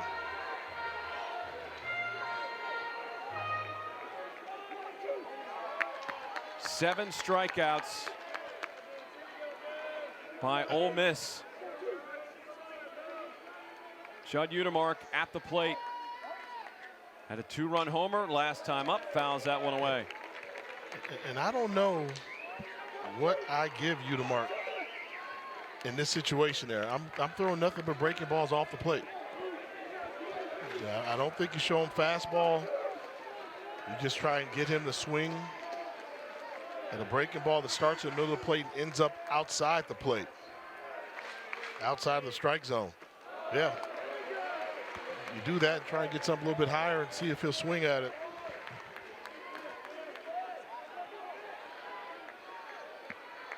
He knows the game plan now. He kind of knows you're pitching him off speed all the way. So he's looking for a hanging curveball. Fouled away by Udemark. They're going after him.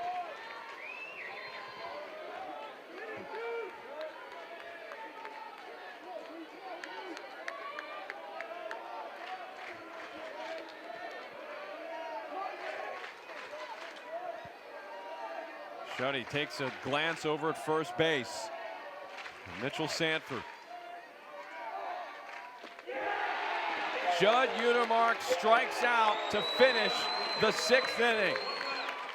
The pitching of Murray State has bounced back tonight. Pulling the string on the breaking balls. power hitting team that swings for the fences, but they can also miss. Looking at pitches and swinging at them and missing. Derek Jones and Jay Walker with you from Oxford, Mississippi and Swayze Field.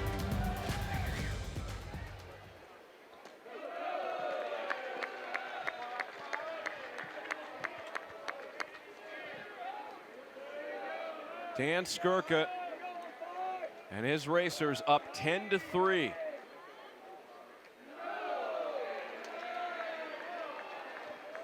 And you just get the feeling that the way this ball club has been, a lot of teams will get comfortable with a 10-3 lead.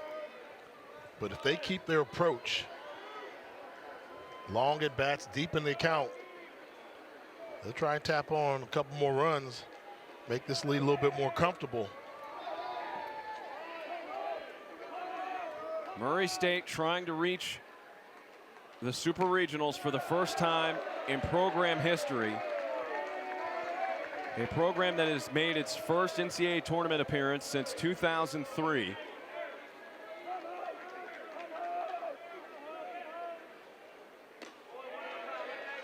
Jonathan Hogart, who knows Riley Maddox quite well, at the plate, but for Murray State, they're trying to go somewhere that they haven't been before. Ole Miss trying to go somewhere that they are familiar with as a program, trying to get to a Super Regional for the 9th time and the first time since 2022 when they won the national title.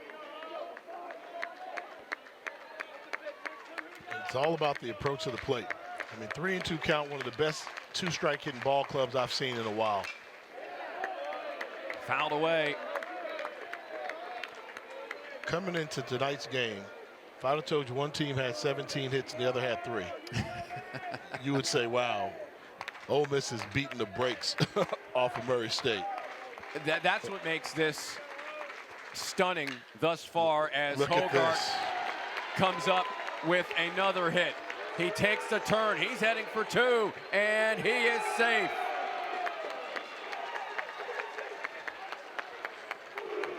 That approach to the plate, you knew they were not going to step off the gas pedal. That's just the way they play. It's impressive, their two-strike hitting. And Mike Bianco's saying, we just can't get these guys out. I mean, Georgia Tech had to learn that, and Ole Miss is learning it for the 2nd time. Good hustle by Hogart. Inside to Dustin Mercer. 18 hits now for Murray State. The most for the Racers in their past 26 games.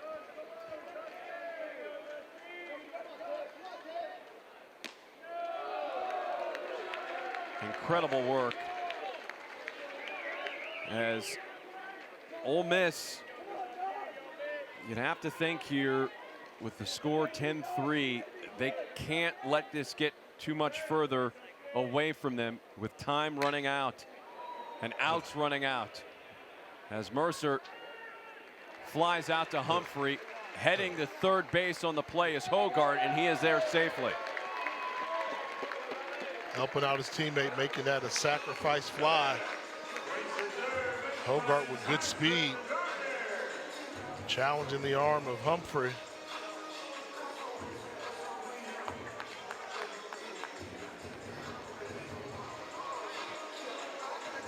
And another time where they're not able to get him out, putting the ball in play, moving the runners.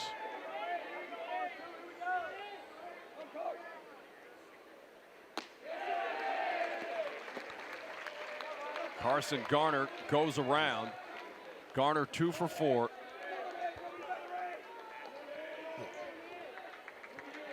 Runners in scoring position for Murray State, 7 for 19, but Ole Miss hasn't had an opportunity tonight. You got to give your bats a chance. I mean, 0 runners in scoring position, so we can't judge them by it. Not enough base runners, and Murray State doing an effective job with runners in scoring position as Ole Miss brings in the infield now. That's how tight things are getting. Down by 7, runner on third. They get a 1-2 count. They're going to bring in the infield, try and keep that runner at third base. But you have to be careful because it's like a broken record. This team swings the bat exceptionally well when they're down in the count. 2-2.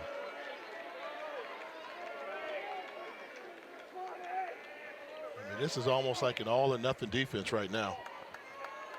They've had enough. Pitcher needs to come up, make a big time pitch.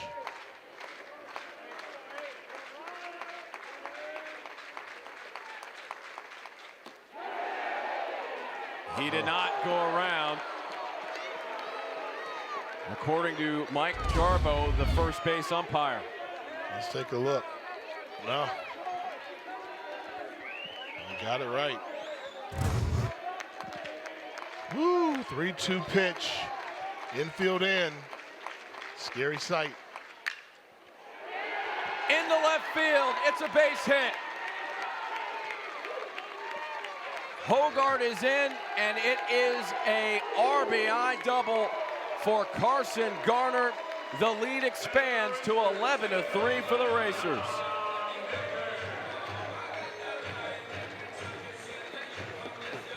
They can't strike him out. And a credit to Murray State. I mean, they do not panic when they get down in the count. That's a full swing on a 3-2 pitch. Fouled off a couple, then got into aggressive mode. Impressive job with the bat. And again, 3, 4, 5, 6. They have been unstoppable tonight for Murray State.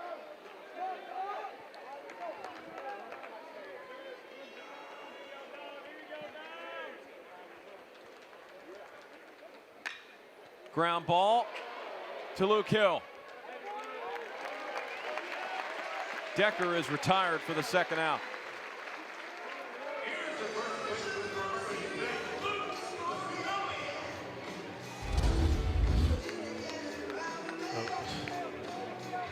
Look at that, Bianco. I mean, it says it all. It'll just come down to they couldn't get him out.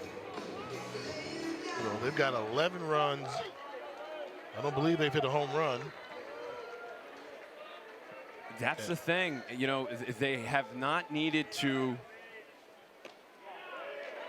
rely on home runs. It's been single, double, triple. It's been a little bit of everything outside of that for Murray State.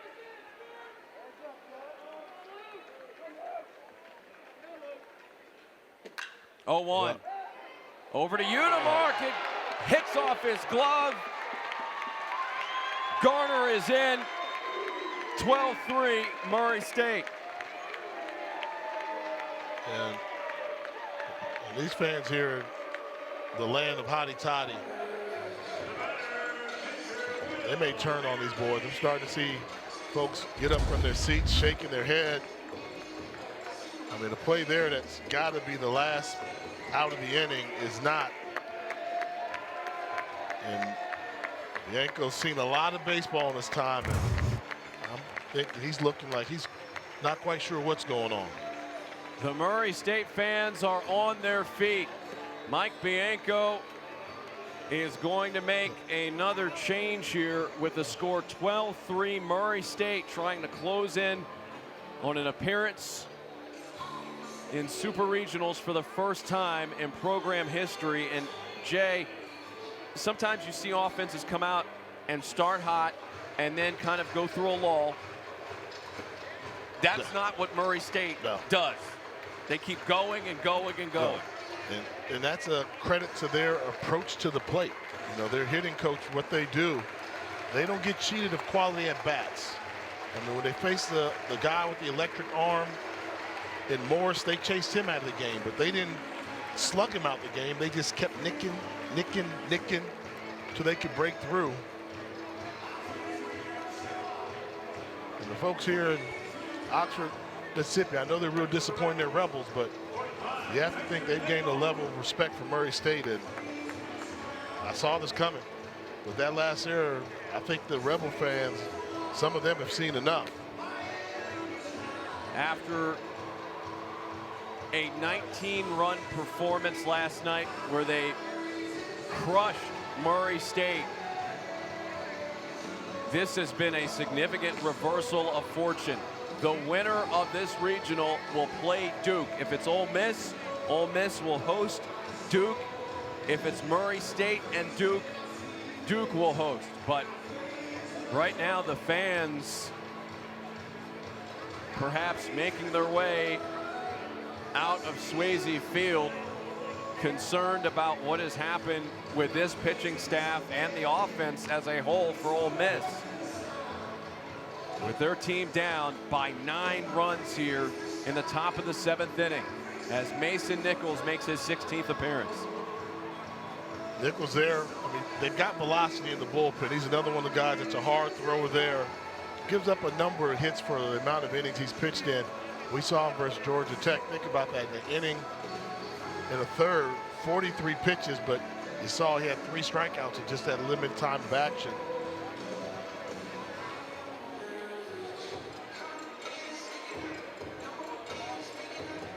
The student section that has been partying nonstop this weekend. The shower spigot has been limited here tonight.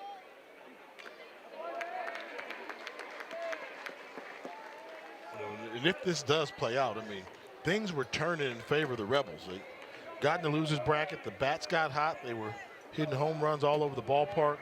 An opportunity to host a super regional next week if they were to win this game. And right now, that is very much in jeopardy.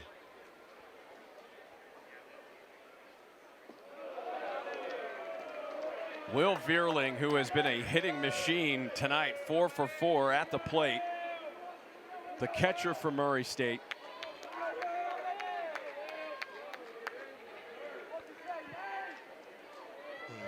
And remember, this game at one point was 5-3 after the 2-run homer by Judd Utermark. And since that time, 7 unanswered runs by Murray State. Over to Randall, and he is thrown out. But Murray State thrilled with what's going on. A 9-run lead, but Mike Bianco continues to be in disbelief. NCAA Baseball Super Regional coverage begins this weekend across ESPN, ESPN2, ESPNU, and ESPN+. For more information, visit NCAA.com, the home for all 90 NCAA championships. Nick Schutte had a tremendous performance on Friday, went 6 1/3, 119 pitches. Back again here tonight, 2 innings, 4 strikeouts on 25 pitches. And that's been the impressive things, the strikeouts. Although he had 9 the first time, continuing his ways of striking out Ole Miss hitters. Ole Miss, you need to reset the approach. Start with base runners. No such thing as a swing of the bat that can make up a 9-run deficit. Well, that's the thing. They created so much chaos last night on the base paths. We know about the back-to-back-to-back home runs, but they were able to do a lot of other things besides that, as that sneaks into right field past the glove of Dom Decker, and it's a leadoff single for Isaac Humphrey. And that's what you need, and we've seen Decker make this play before, but not able to get there. Hard hit ball by Humphreys, and see if the Rebels can get something going.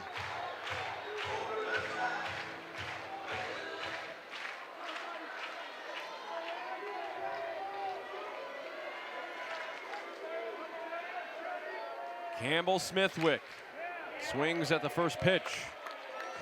0-1. You know what they need? They need, for them to give them a chance, they need that bat around. They've done it against Murray State before, where they've had 9 guys get up to the plate in the inning. Could this be the start of that for Ole Miss?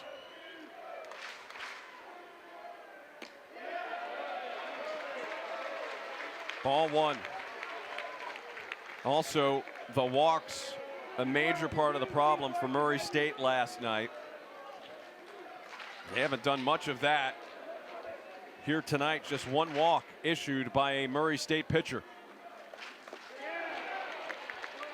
Beautiful pitch from Shuddy. And it really wasn't even a walk. That was when they hit Furnace, right? In which they paid for because Udemar came and hit a home run right after. And once again, swinging for the fences. Staying ahead in the count.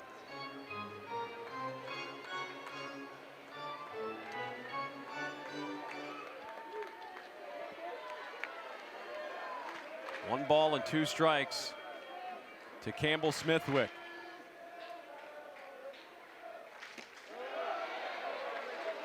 2-2.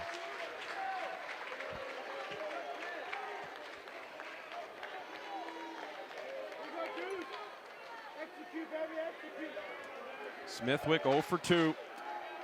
Struck out back in the second. Breaking ball, and down he goes.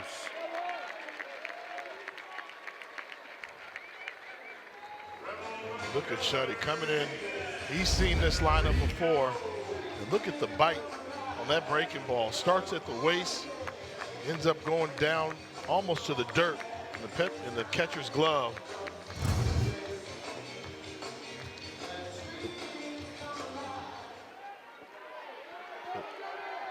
I don't know if I'm just a non-believer caught up in it, but I got the feeling that Ole Miss is going to do something.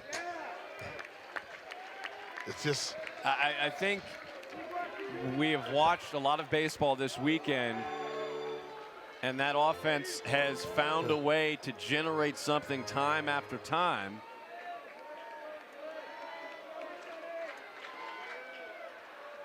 But they need to start cranking up soon. Down 12-3 here in the bottom of the 7th inning.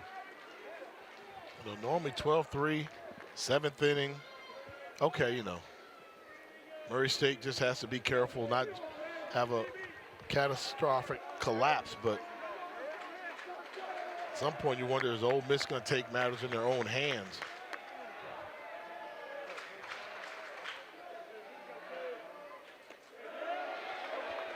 That pitch missing for a ball.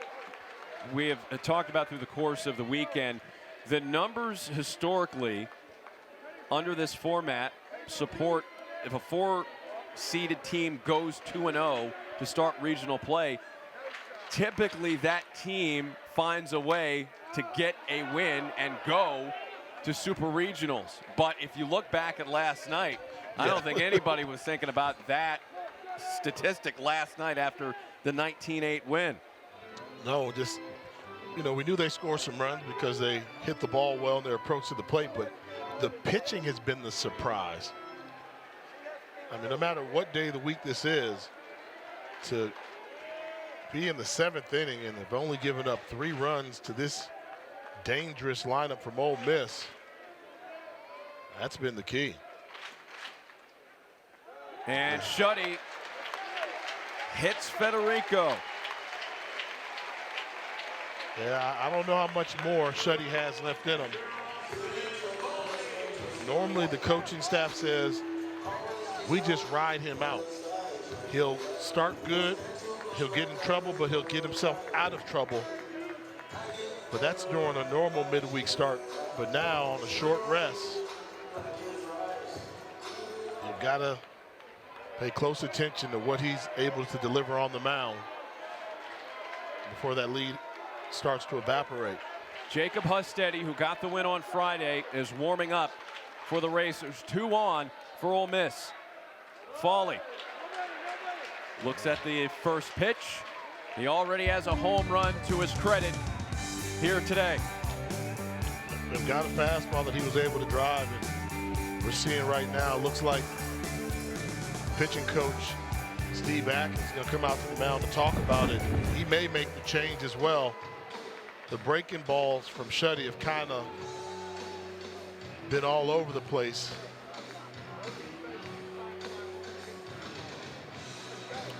The thing to keep in mind about Shuddy while he did go 119 pitches, Ole Miss did get to him. He did give up runs. He gave up 6 runs. But he struck out 9. He struck out 14 batters so far in this regional. You'd almost like to see Ole Miss hit him rather than give up a base on balls. They've got a great defense behind them. The 1-0 to Foley. The bender connects for a strike. 1-1.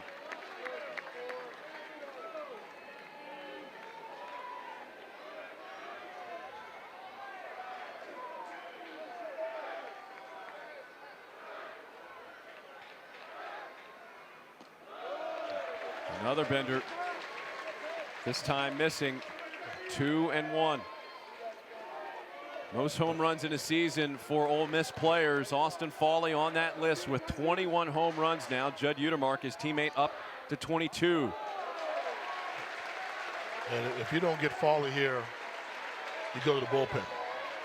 I mean, Foley gets a base hit or a home run, you're automatically going to the bullpen. If you walk him, I still think you go to the bullpen. Ball 4.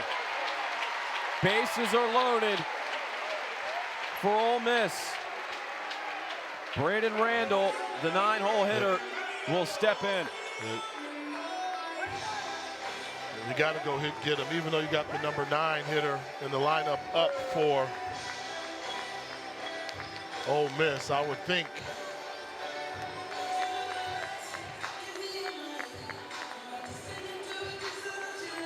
it looks like for the moment. Yeah. Nope. He's going to visit the mound as Dan Skirka has seen enough. It looked like for a moment Coach Skirka might stay in there, but he makes the move to replace Nick Schutte, who under the circumstances accomplished the mission for Murray State. Well, Nick Schutte came in and was pretty effective for the most part, got in there and was able to break some breaking balls off to keep these hitters at bay. A lot of spin on the pitches there. Coming off of a performance where he threw 118 pitches the opening game of this series. Still not giving up a run. His guys are on base. The 5 strikeouts impressive. But the Ole Miss Rebels trying to make a move. 14 strikeouts for Schutte in 8 2/3 innings pitched here in the Oxford Regional. It is Jacob Hudsteady time for the Racers. You know, Hudsteady came out against Ole Miss, didn't have a great appearance last time he saw them. But I think right now what you're thinking is, let's bring in a liver arm right now. We're going against the 9-hole hitter. Hudsteady come in, maybe produce a ground ball or a punch out against Randall. Fan out the flames somewhat. Hudsteady went 2 1/3 innings pitched, gave up a hit, walked 1, struck out 1 in the 9-6 win for Murray State against Ole Miss. He's in a jam here, though, with the bases loaded.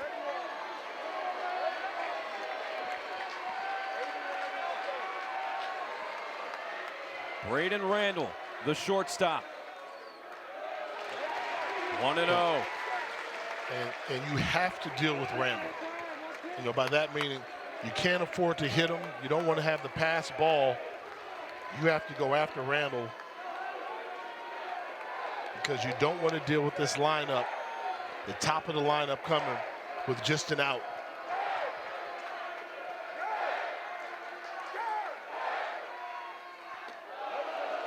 There's ball 2. And of course, it gets dangerous here for Murray State because the top of the order is on the way.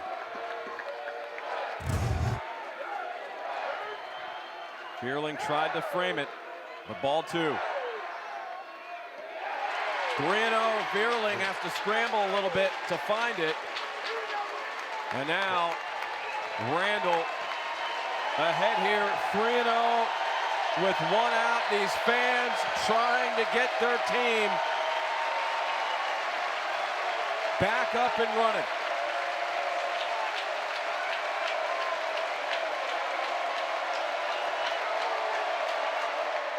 Ball 4 to walk in a run.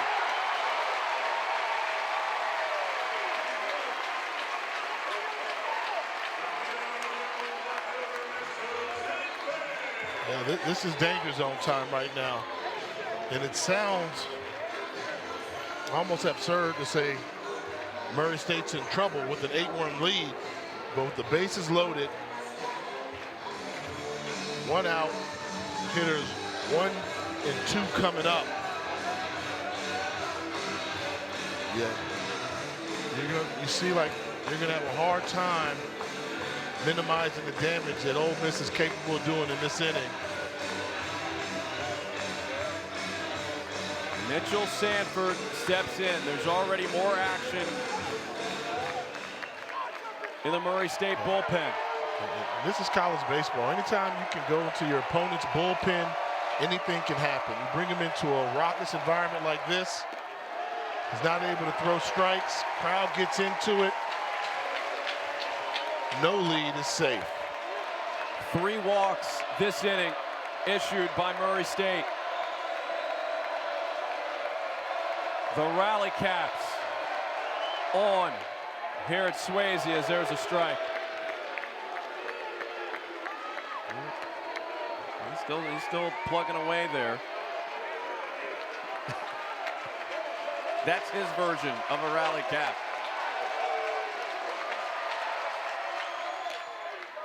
Out in the left field, but to the stands.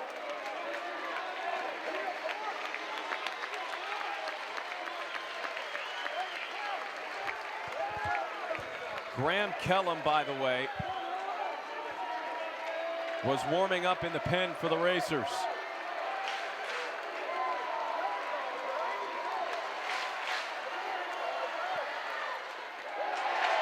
Wide for ball 2.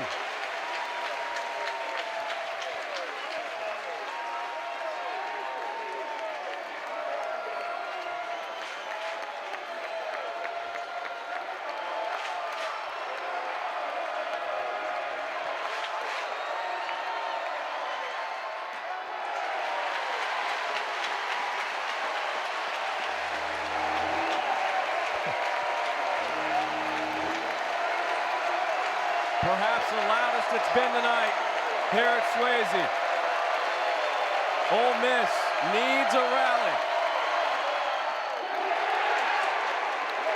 Sanford did not go around, and it is another run walked in by Murray State.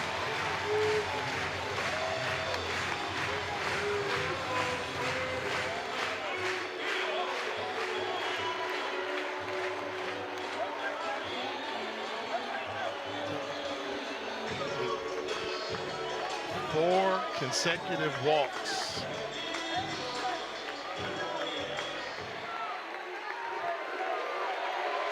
Graham Kellum could be coming in shortly. Ball 1 to Luke Hill. Gotta go get him. I'd go get a mid-count.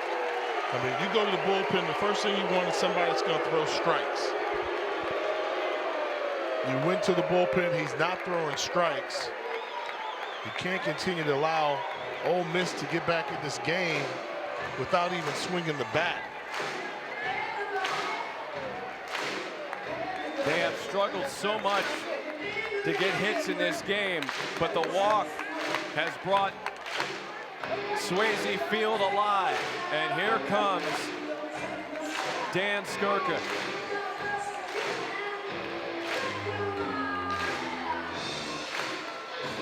And the part that's got to be so disheartening is your defense is good.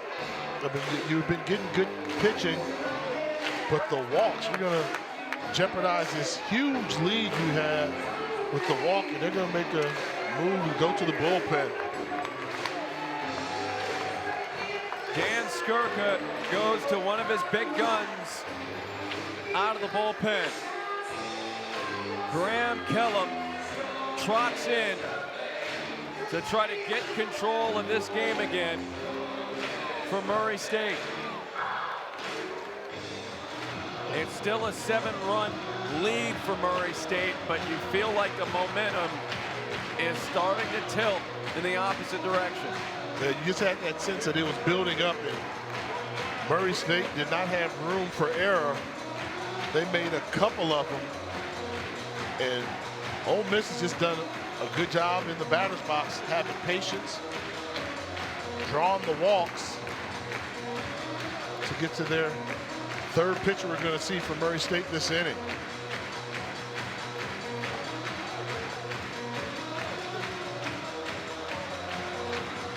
And the dangerous Luke Hill about to step in, and those are some concerned faces for Murray State.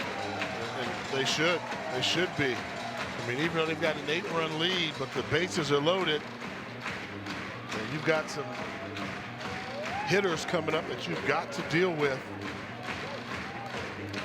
You see Kellum going on the mound for Murray State. He's got the arm 91 to 93 with the fastball, has a slider.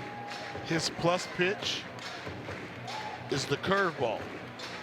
Only thing you don't like about that in this situation, you've given up a number of walks. That strike zone's gotten a little bit smaller. It's tougher to throw curveballs for strikes in these type of situations.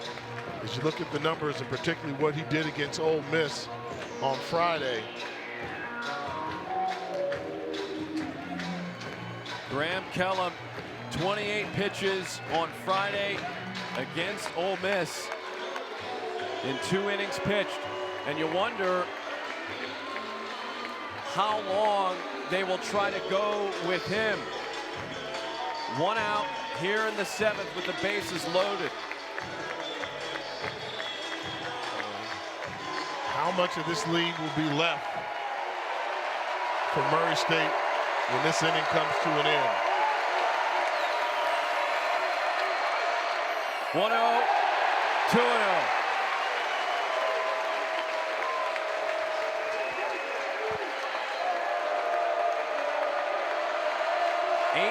Balls thrown in this inning out of 27 pitches by Murray State pitching. There's a strike. So again, remember, Kellum came in with the count at 1-0.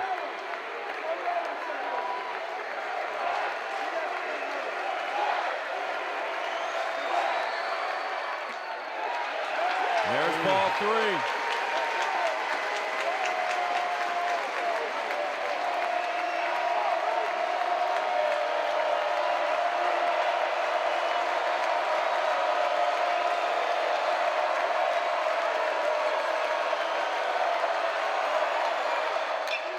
In the right field, it gets down for a base hit. 1 run is in, a second one is in. It's a 2-run single from Luke Hill.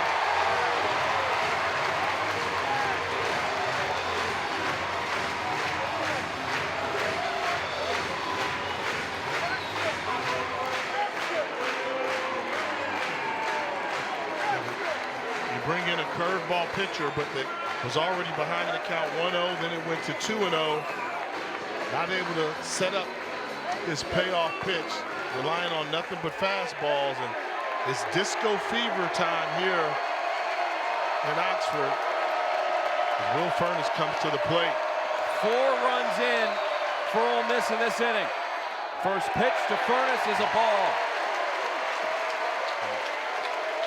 Finally, a situation in which he could throw his curveball. Missed on 1-0.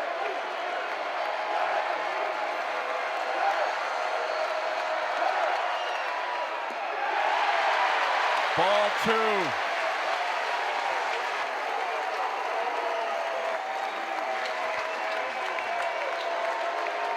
Murray State trying to find a handful of outs. over the next couple of innings to win this regional. And there's a strike. And you know who is on the way for Ole Miss, Judd Utermark.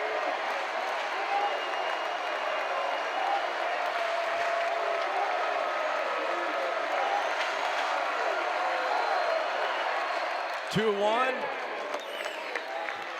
Fouled away by Furness. And when things get tight in this situation, block out all the noise and realize potentially you're one pitch from getting out of the inning. Furness, not a lot of speed in the batter's box. If you can get him to hit something on the ground, good chance for a double play. Breaking ball into right field for a base hit. Sanford is on his way home. It's an RBI single for Will Furness. It's now a 12-8 lead.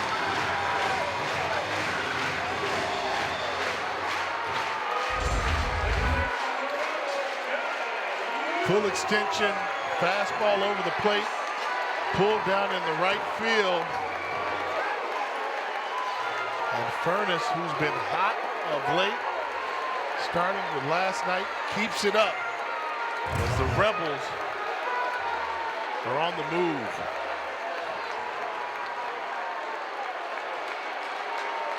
Judd Utermark. 22 home runs this season, 6 in the regional. He's the 9th batter of the inning. Breaking ball, hit him.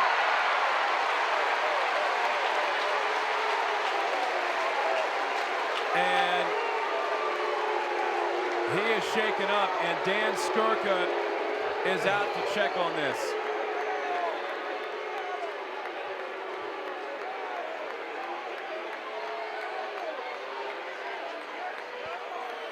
Was there an attempt to move, or did he stick the elbow out? Breaking ball pitch. Oh, he did. He absolutely did. Looks like he put that left arm. Oh, wait. They're going to look at that.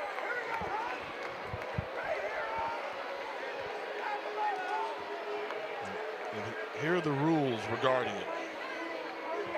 This came up yesterday. Again, remember, intentionally moving to get hit is automatically a strike. Murray State is challenging the hit by pitch. Plays under further review. If the batter freezes inside the box, he is awarded first base. Take a look at this. Oh. I mean, could he have gotten out of the way of that pitch? I say yes, but when you look at it, it doesn't look as telling the second time around.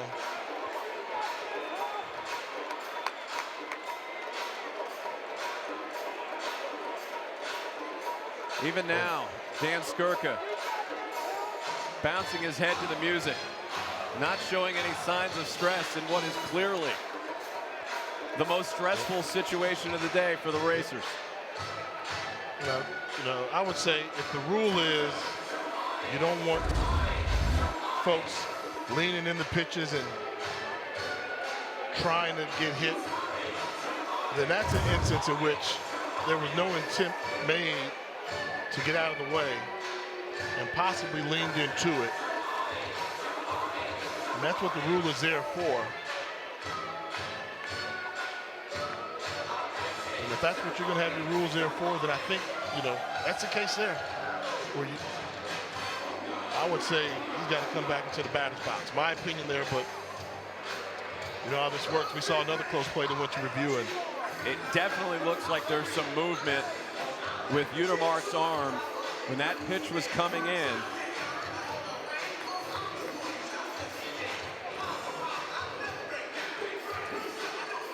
If they do overturn it, then that would be a strike on the batter. They're taking a long time to go over this.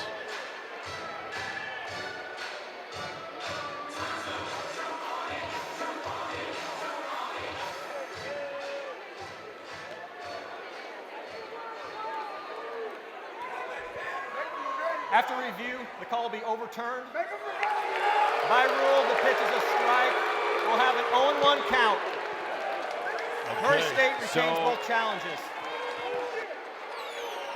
The overturn has taken place, so Utermark will go back into the box, but with a strike.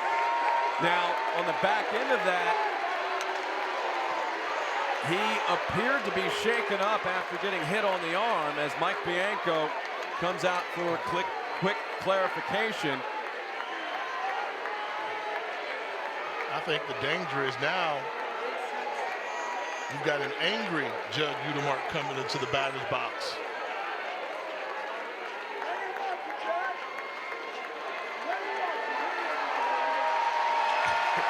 Now, the good news for Ole Miss is this puts the bat back in his hand, and with one swing of the bat, he can make this a one-run game. Why would he do anything different? He's been clutch all weekend.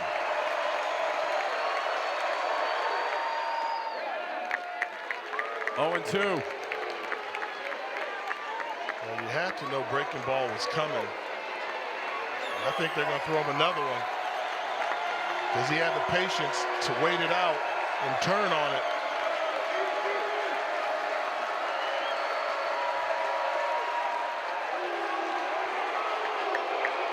Will Furness at first, Luke Hill over at third.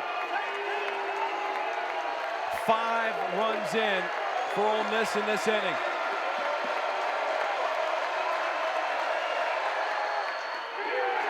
Utermark strikes out.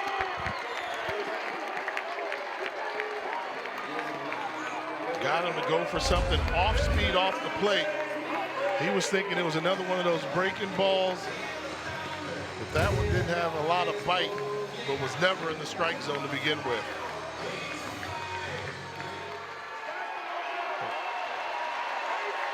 Isaac Humphrey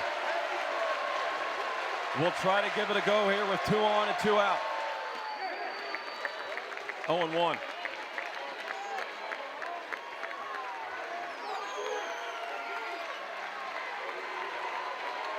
Ole Miss here in the bottom of the 7th inning has batted around to cut it to a 4-run game.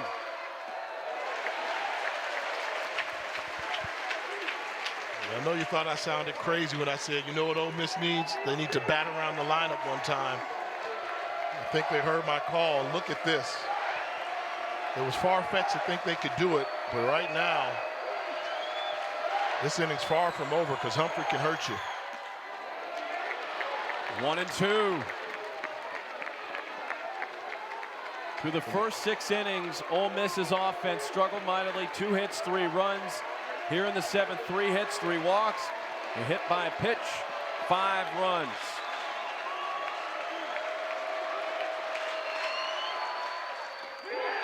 Wow. Humphrey strikes out to finish the bottom of the 7th inning, but it was a productive one for the Rebels. It's 12-8 now in Oxford. The energy is back in Swayze Field after a 5-run bottom of the 7th inning for the Rebels. But now the pitching of Ole Miss needs to make it stick. And let's tell the story of what we've witnessed all weekend. When Murray State gets punched, what do? They punch right back. They find ways to get momentum back in their favor.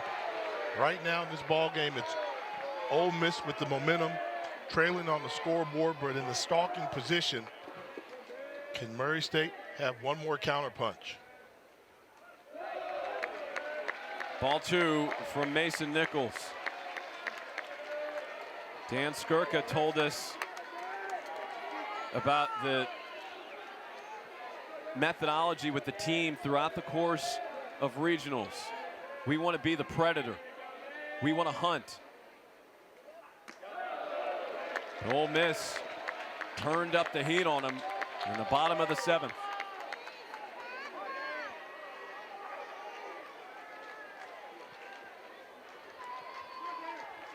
He has been unflappable yet again tonight for Murray State in the dugout.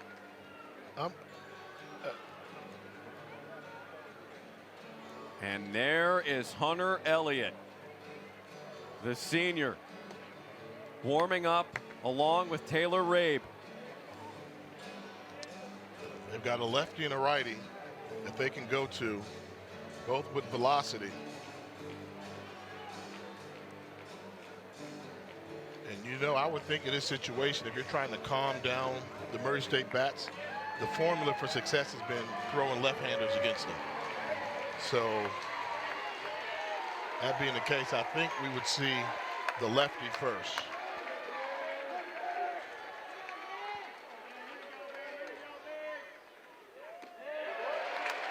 There's a strike to Talkin.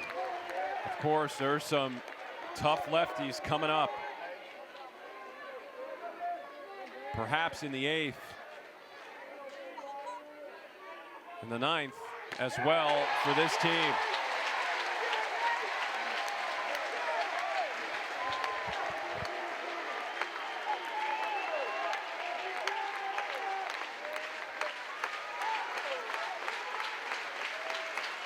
Nichols has bounced back. 3-2. Called third strike on Dan Talkin. And what a visit to the mound by the Ole Miss catcher, Fowley. Pitcher gets down 3-0 in the count to start off the inning. Go talk to him, calm him down. 3 straight strikes for the strikeout.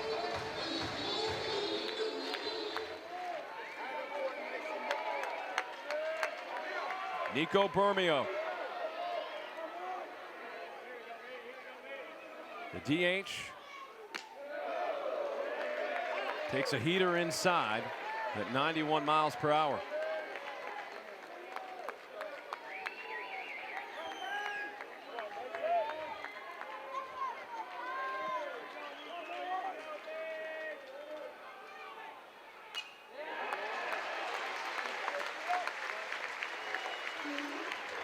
Bermio has reached base twice, including a single back in the 3rd inning.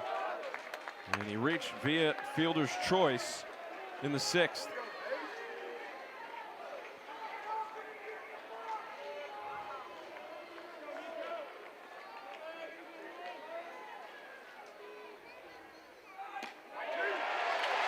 Strike 2. Murray State has scored in every inning except the 1st and the 4th. Good job by the catcher. Wow, moved that ball about a foot, help his pitcher get the strike.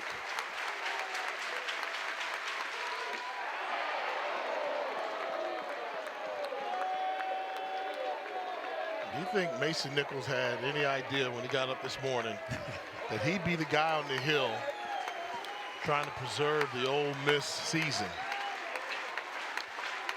This has been quite the journey tonight.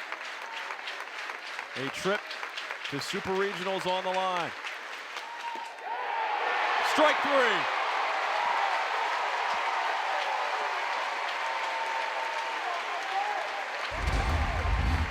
3. Inside fastball, side portion of the plate. We've mentioned that Fawley's done a good job framing all night, extending the strike zone as they ring up Bermio.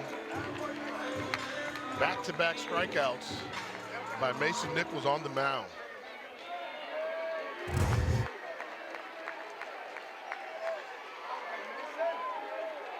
Keep going with the fastballs. He's done a good job of locating them inside and outside.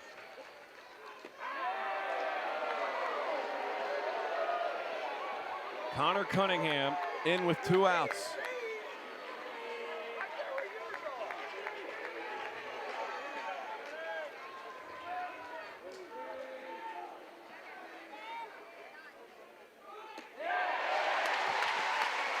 One and one. Ole Miss needed a stabilizing force out of the bullpen to try to keep this offense of Murray State at bay, while their offense tried to patch things together.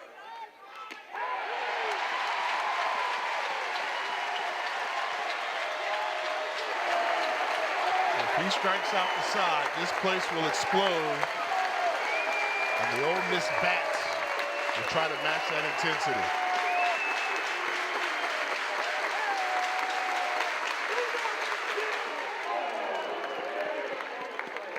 '94 from Nichols. Increasing the velocity, 92, 93, 94 miles an hour in the last 3 pitches. He's feeling it.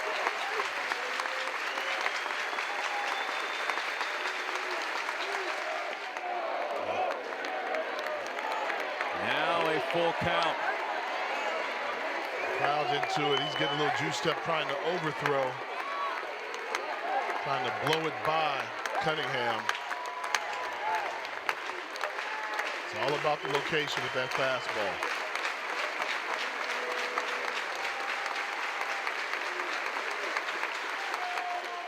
Fouled away by Cunningham.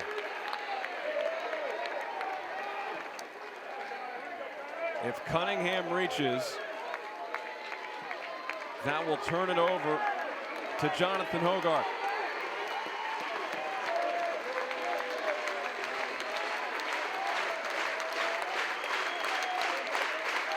Seventh pitch of the at-bat.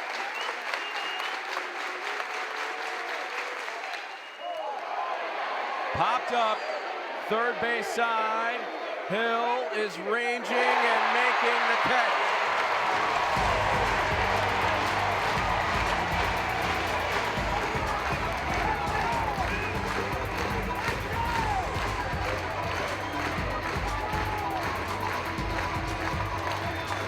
The winner of the Oxford Regional will get Duke in the Super Regionals starting later this week.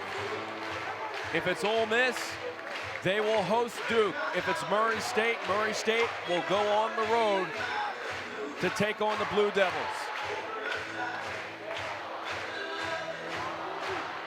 A lead that was once 12-3 for Murray State has been trimmed to 12-8.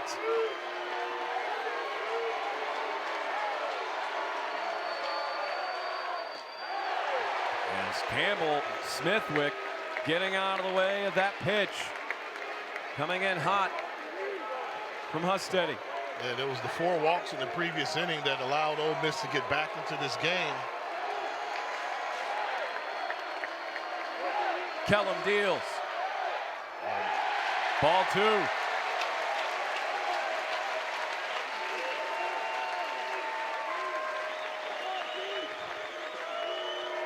So Kellum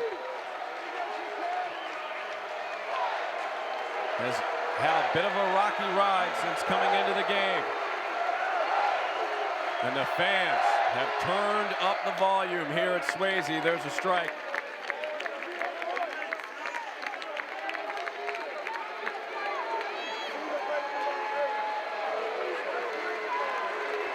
Smithwick, Federico, and Foley. Here in the 8th for Ole Miss. Fouled away. 93 miles per hour from Graham Kellum. Smithwick with sneaky power. If he gets a pitch over the middle of the plate, he can turn on it and take it out left to right field. Way off the mark from Kellum. This is a 12-8 game, but it feels far different.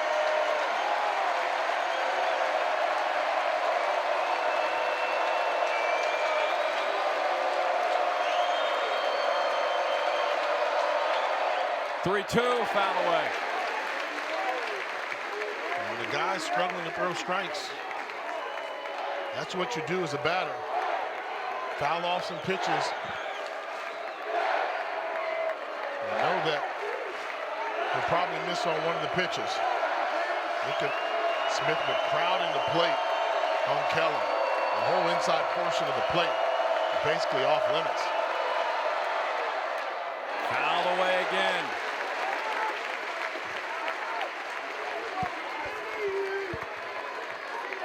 Good job of attacking with consecutive strikes, but I'm going to say a better job by Smithwick fouling him off. Just waiting for Kellum to miss his mark. 3-2. Cut off by Decker. And beat out by Smithwick.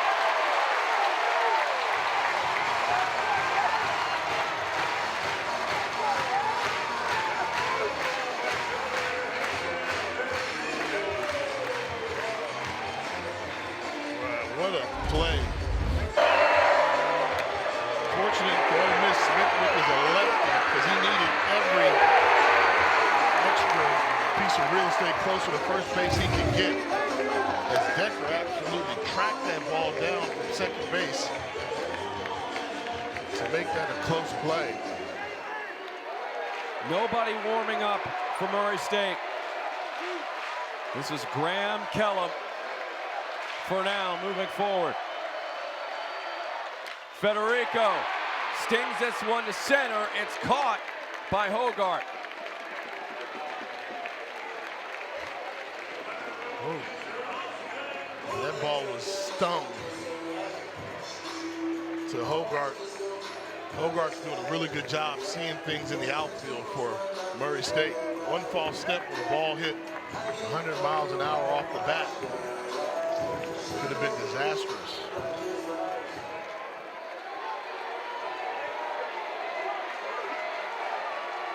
Austin Foley, 21 home runs this year, one of them earlier in this game. He's been real loose with his breaking ball. As he starts him off with the breaking ball there. Hasn't had the command on it needed that they would like to see out of the dugout. And that's what makes this a very difficult out. They want to throw him breaking ball, but he hasn't really been able to throw it for a strike. I'm telling you, that's loose. You see, they're almost leaning into it.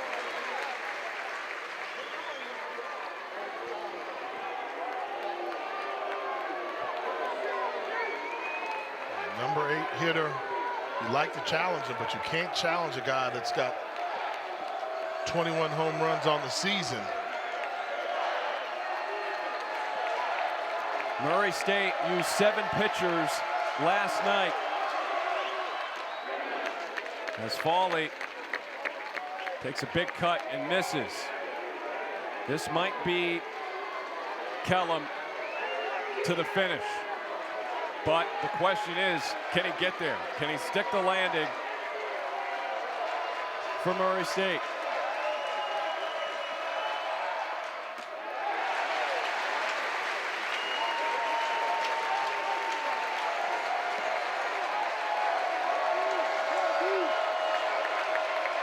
Three and 1 to Austin Foley.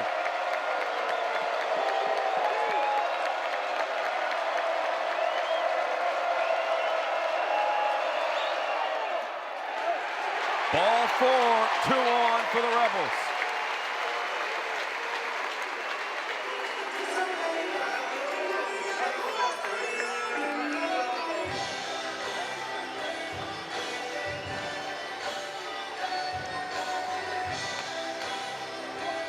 Braden Randall steps in with 1 out and 2 on. He walked in his last at bat, a part of the 5-run 7th for the Rebels.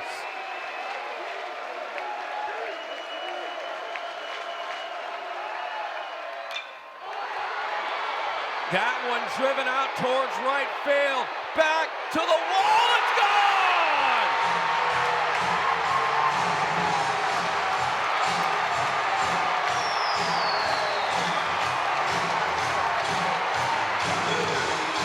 The first home run of the year for Braden Randall makes it a 12-11 game.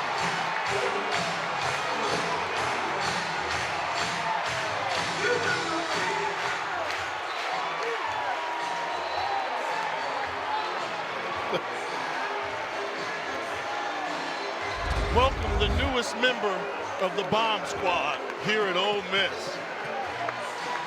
The number 9 hitter gets one he can take for a ride. And whoa. He had 6 RBIs on the season as Sanford swings and misses. Randall with 6 RBIs on the year before that home run, his first of the year. That one kept going and going and going. 0-2.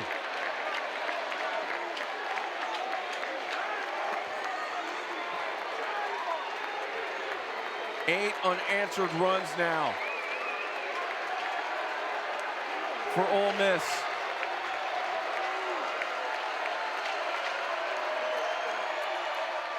Breaking ball, ground ball over to first, but foul.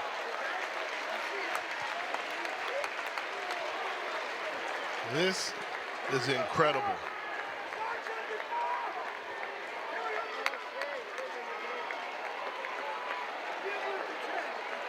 We knew Ole Miss would hit a home run, but did we think it was coming from Braden Randall to make this a one-run game? And oh, what a finish we're in for.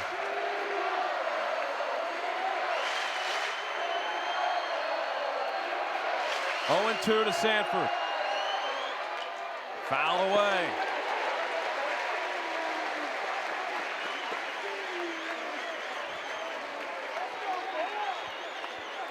This place is not at capacity because we saw a number of Ole Miss fans leave and the score became 12-3, but the ones that are here, they're making noise. They're loud and proud.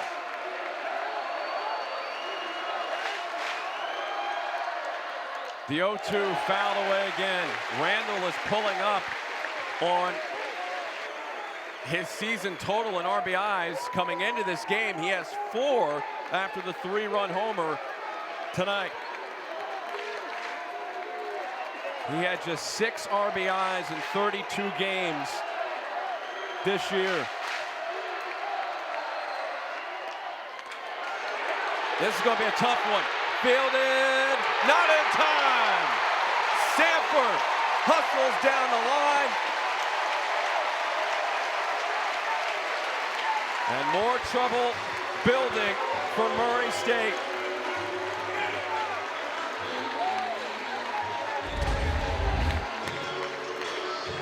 Just a little squibber off the dirt. We know that Murray State plays great defense, but nothing that Garner can do except try to get there, and that's just baseball.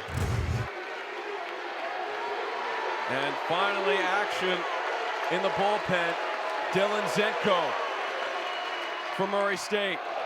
Ball 1 to Luke Hill. And Luke Hill represents the go-ahead run. If you're just joining us, this was a 9-run lead at one point for Murray State. It's been cut to 1.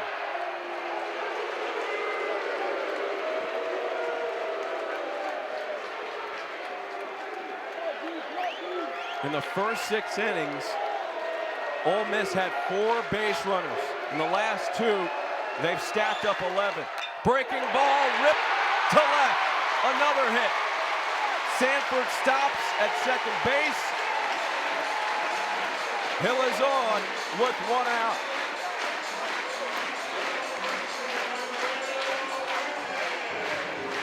Kellum doesn't have it.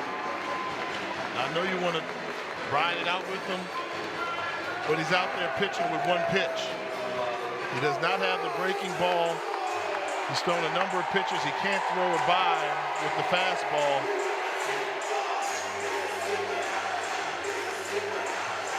And here's Steve Atkins.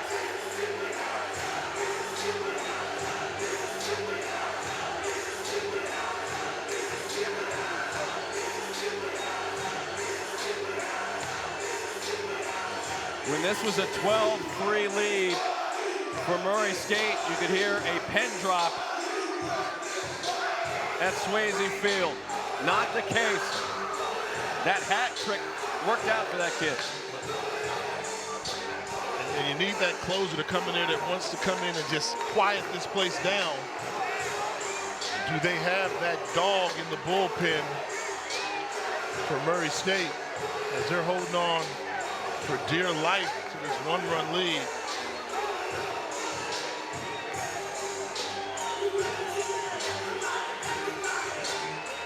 Zenko still getting ready in the bullpen. This is interesting because you have Furness here, the lefty, Utermark, the righty. You'd have to think Zenko may not be ready quite yet. Swing and a miss by Furness.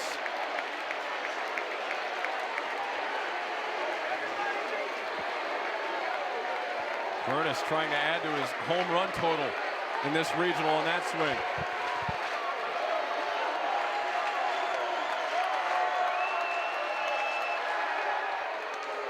A throw to check Sanford over at second.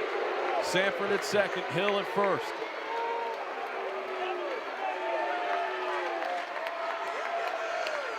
And after the swing for the fences by Furness, time to get back to reality.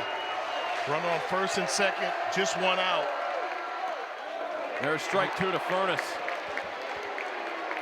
When the ball is you can keep that shoulder on, keep that shoulder level, and drive through the infield.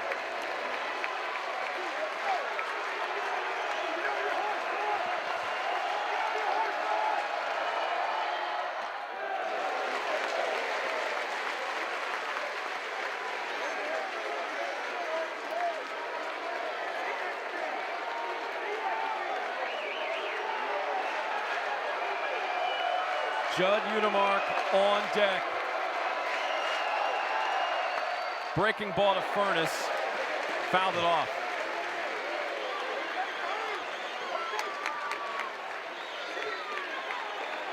Best case scenario, you get Furness to hit into a double play.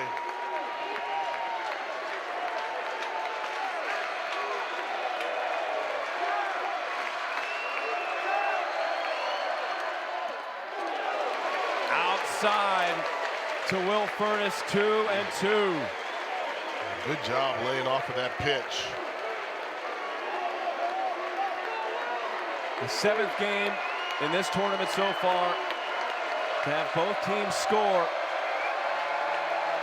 10 runs each. Sanford back to second base.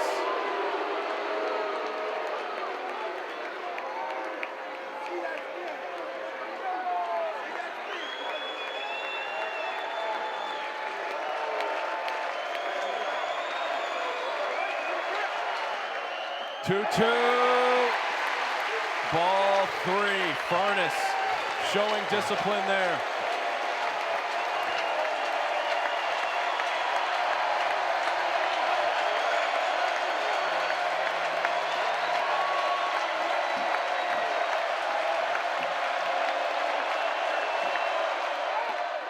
Called third strike on Furness.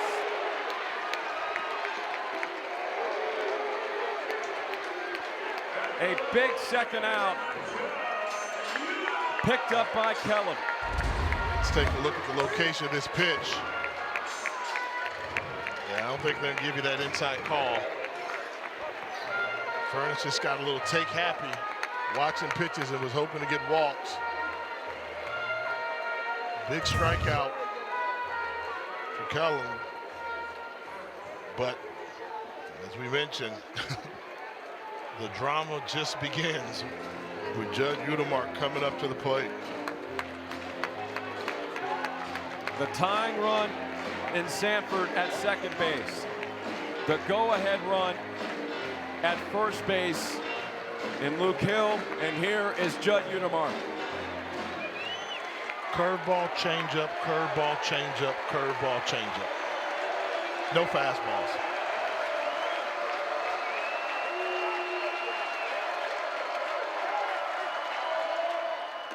Curveball. Strike one. Changeup low in the next pitch.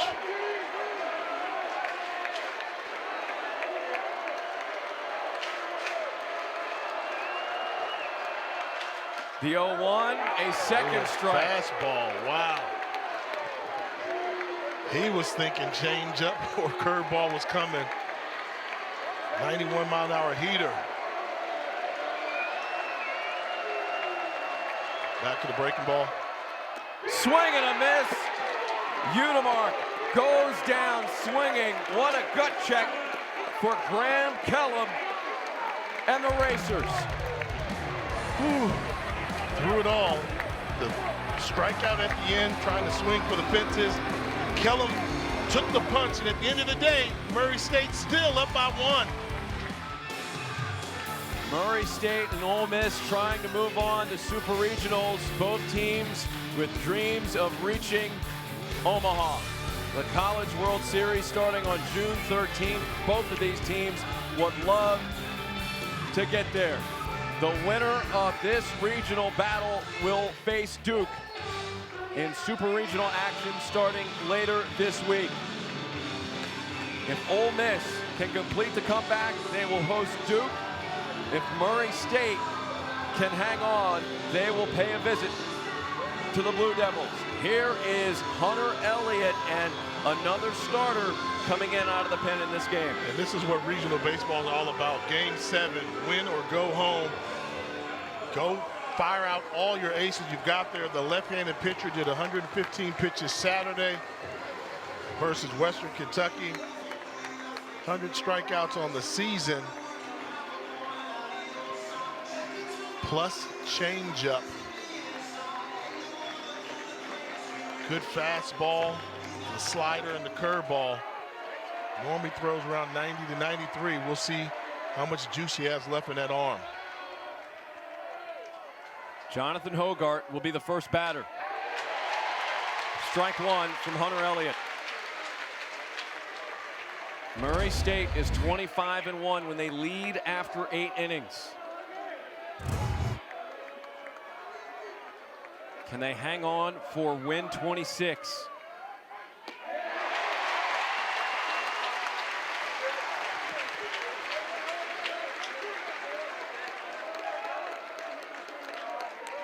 Does the trend continue where Murray State able to come up with quality 2-strike hitting?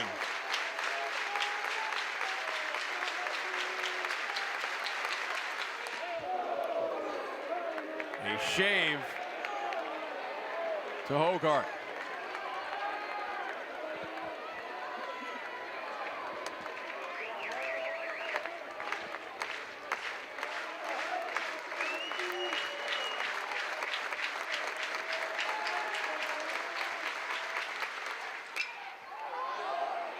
Hit in the air towards right field, but in foul territory and reaching the stands.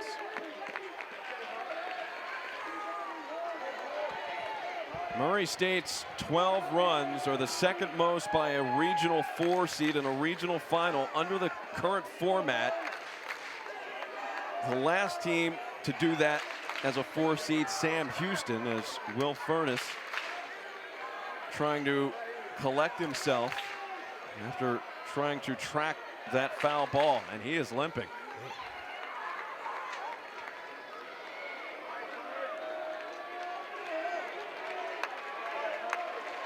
Good time to go off speed here if you're Elliott. Hogart, really good fastball hitter. Got him down to count 1-2, try and give him something off speed, down and low. Swing and a miss. Take that. Hogart sits down for the first out. Did he just wind up and let this fly? I mean, that's his high heat right there. 93 miles an hour, top speed velocity from Hunter Elliott to start off this inning with a strikeout. That's not a strikeout. That's a good old-fashioned punch-out. A heater from Elliott here in the top of the 9th inning. 1 out in a 1-run game.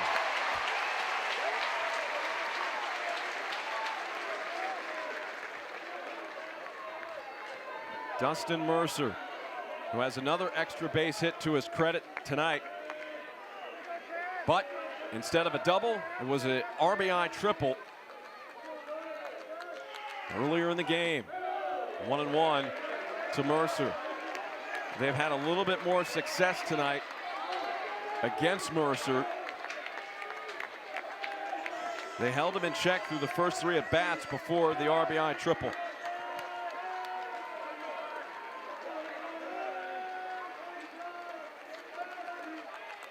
One, ground ball over to Furness. Fields it, makes the play.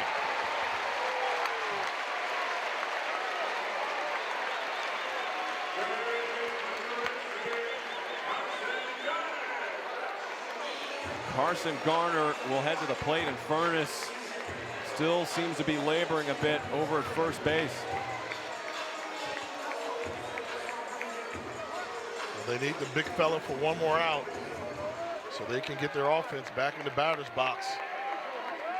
The Ole Miss hopefully doesn't come to that.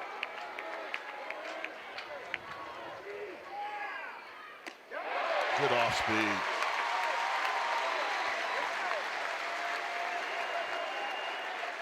And that was great change of pitch speed.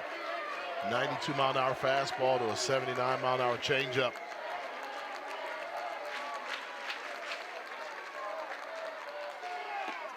Oh, 2 to Carson Garner. They rise at Swayze.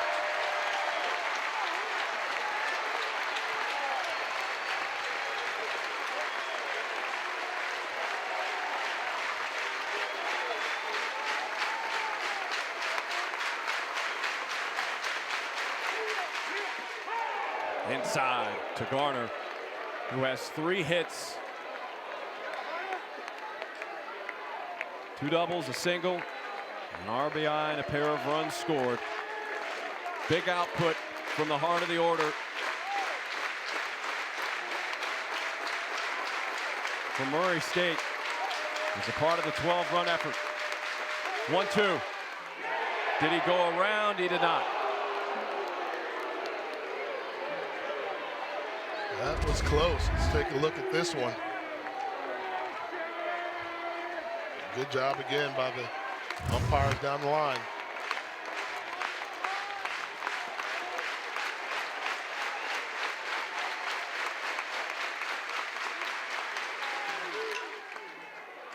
Hit in the air towards right field, but it has eyes for the stands as Federico slid there in case he had a shot at that ball. If you're wondering, Carson Garner, 16 home runs on the season. Today's been his best day swinging the bat in this regional. So you still have to be careful where you locate the pitches.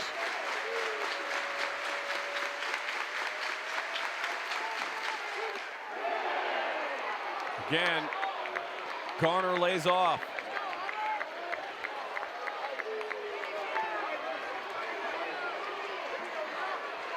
These fans have been put through the ringer this weekend and today. Lots of emotion in this regional.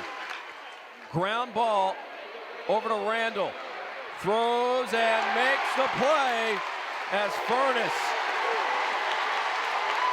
makes the catch and heads back to the dugout. 3 more outs left in the season for Ole Miss. Can Murray State do it? Back on March 5th in Oxford, Murray State took on Ole Miss, and it was an Ole Miss walk-off win. The Rebels had 3 straight hits in a tie game at 7. A game-winning single by Hayden Federico to walk off the Racers. Ole Miss won at 8-7. Now, 3 outs to go for Murray State to try to reach Super Regionals for the first time in program history. Isaac Humphrey is the first batter. Whole different ball game now compared to losing the game midweek, walk-off style, compared to what's on the line for both programs in this game. It's going to be somebody's last game of the season. Strike 2 to Humphrey. Humphrey 1 for 4 with a single But he's in trouble here. Breaking ball, missing. Ole Miss did not send the lead-off man on base in the first 5 innings. They've had 3 straight innings now where they've been able to get the lead-off runner on.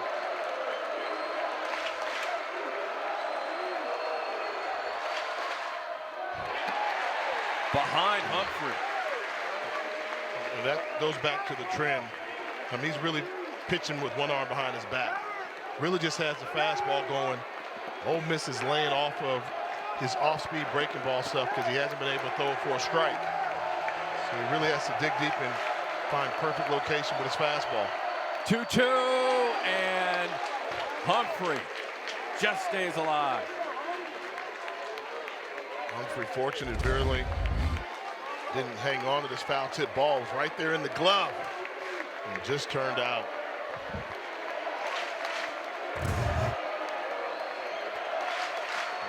Stay off the breaking pitch and just sit fastball. Breaking ball, and that is hooked foul. Pretty good reaction, but you see that breaking ball still up in the strike zone.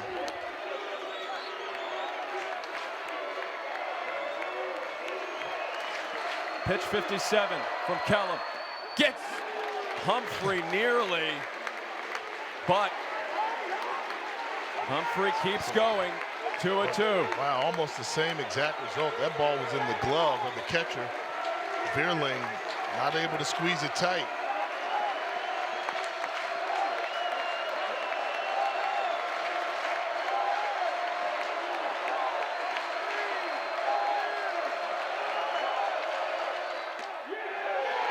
Strike 3. 1 out in the 9th.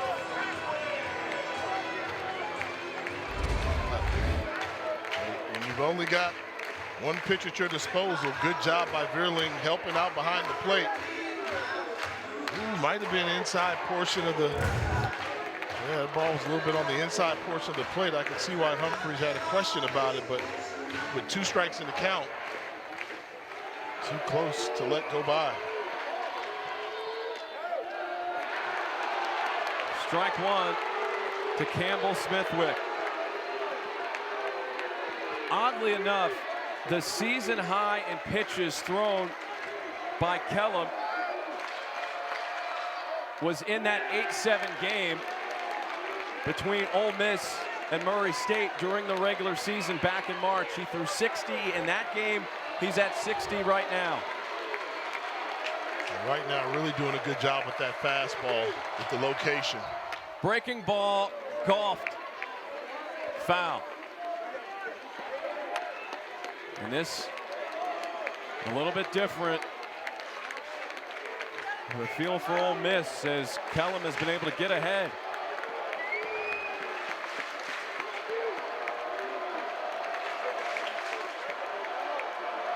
Oh, 2.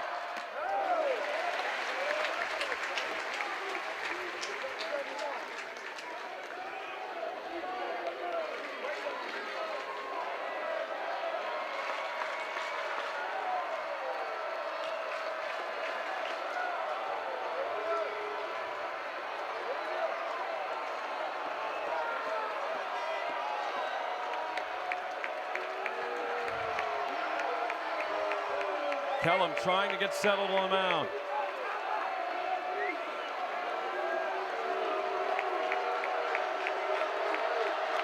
One, 2.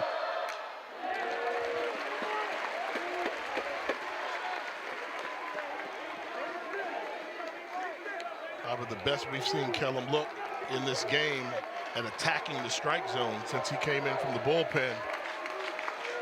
Even more so impressive the fact that his off-speed stuff hasn't been there.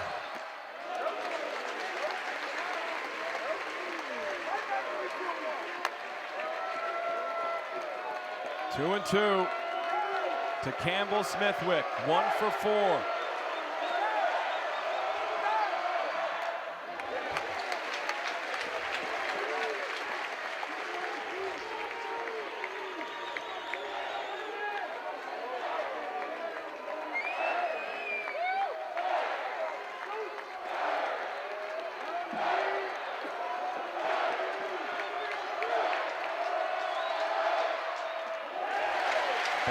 three.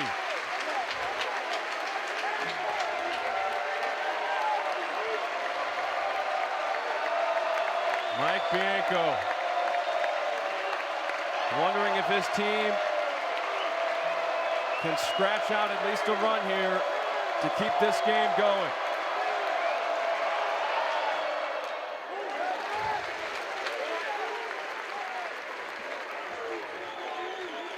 A 10-pitch at bat in the offering.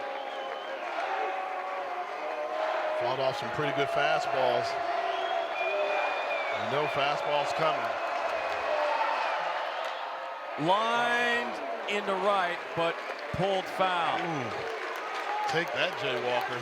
I'm anticipating fastball, and he throws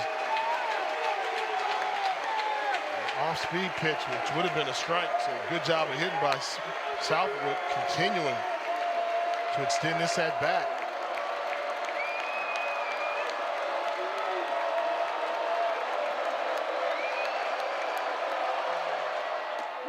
Strike three. Another Rebel caught looking. And now Murray State stands 1 out away from the Super Regionals. Wow, quality fastballs for strike three.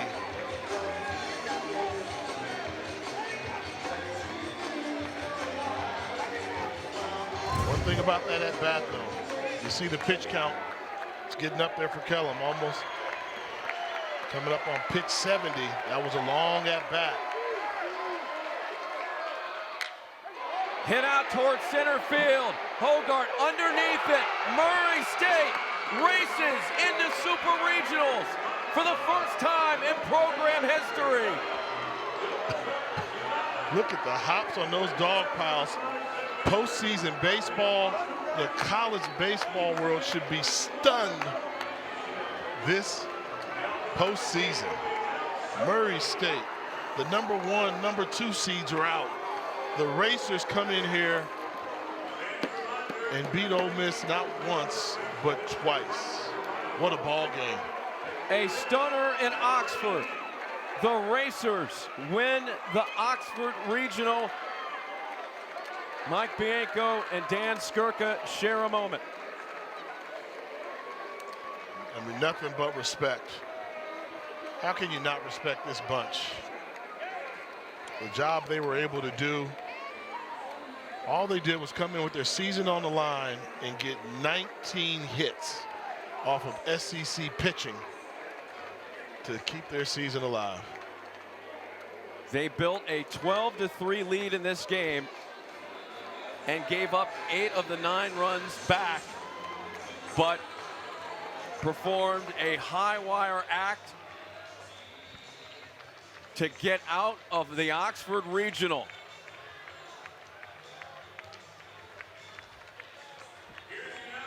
Now it's time for tonight's Capital One rewarding performance, and it's pretty simple. The final out, Jonathan Hogart seals the deal for the Racers. A great job by Kellum, who had been roughed up pretty good by Ole Miss, able to get the 3 outs needed to send his team to the Super Regionals. The first Super Regional appearance in program history. This was a program that had not won an NCAA tournament game since 1979. They come in to Oxford, Mississippi. They knock off Ole Miss 2 times. They also defeat Georgia Tech. They take down an SEC school and an ACC school to reach the Super Regional, where now Murray State will take on the Duke Blue Devils. And nobody believed in them, but they believed in themselves. And they stayed who they were. They stayed true to themselves, playing with the house money mentality, the dream season, wanted to keep that going, kept the bats going, suspect pitching at time, but they were able to overcome that.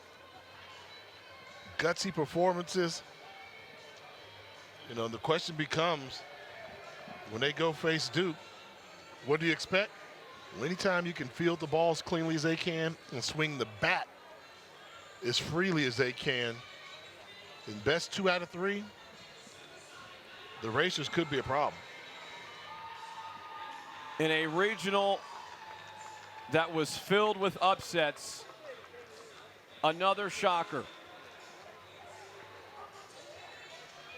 The Racers are headed to the Super Regionals for the first time in program history, and we've talked so much about this team's ability to bounce back and showcase grit and punch back. They took some heavy-duty shots tonight and held their ground.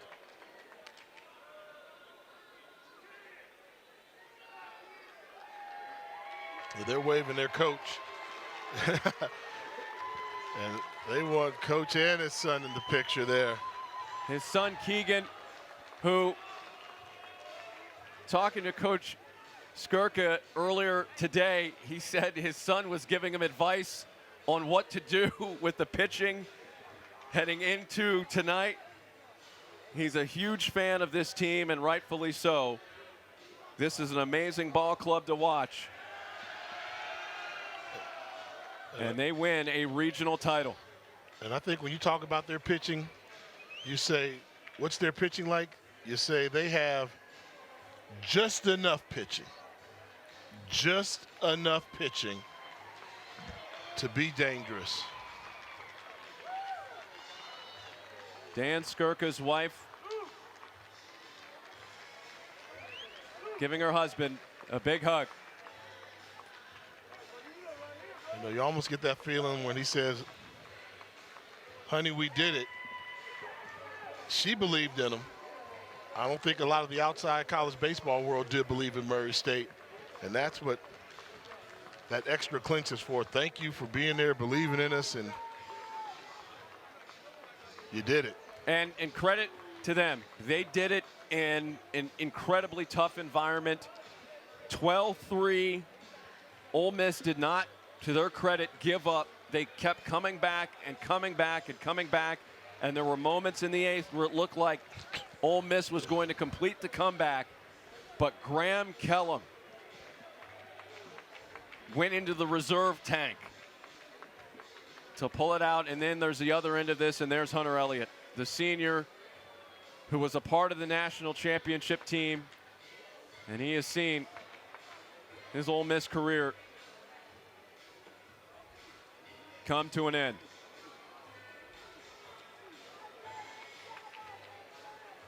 He came in, did his job from the bullpen, won his game versus Western Kentucky. Just wanted to get one more win. Judd Utermark. And I want people to see that vision, because what you're going to hear, people are going to write about how Ole Miss didn't do it. The boys took it for granted, didn't appreciate it. When you see emotion like that from guys, they really wanted it. They really wanted it. They came a little bit short, but don't question whether or not Ole Miss wanted it. What a moment for Dan Skirka, the head coach of Murray State. All right, Coach, turn around. Congratulations on what has to be the biggest moment in Murray State baseball history. Yeah, I couldn't be happy.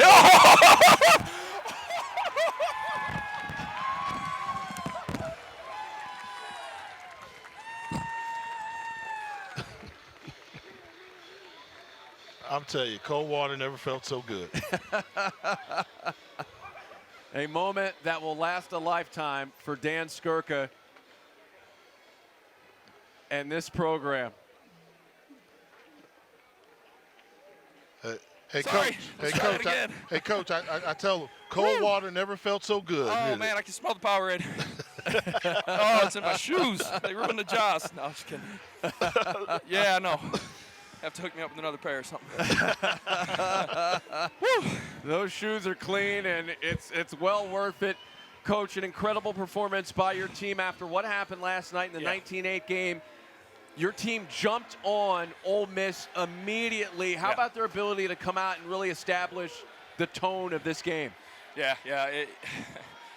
I wasn't surprised, and they weren't surprised. You know, everybody around the hotel, I'm getting all kinds of texts. How are the guys? How are the guys? How's everybody? And they were good. They were good, you know. And I think, you know, last night might have been, that kind of loss might have been better than an emotional, you know, tight game last night where we had to bounce back from that. Because, I mean, we took it on the chin last night, but we knew we had to bounce back, and they had to do it again for 9 innings. And they were confident. They really are confident in each other, and that's the best part. They've put in so much work, and they just trust it, and they have fun, and they compete like crazy. That's what I am most proud of. I mean, they just kept grinding out at-bats, making plays, pitchers on the mound. I mean, they're hanging. You know, this time of year, everybody's hanging, and they were just warriors. I'm so happy for them. I mean, I know you've got a lot of emotion going on right now, so let's talk about that emotional piece of it. Yeah. What's it like with that hug with your son at the end of the game after you all have done it?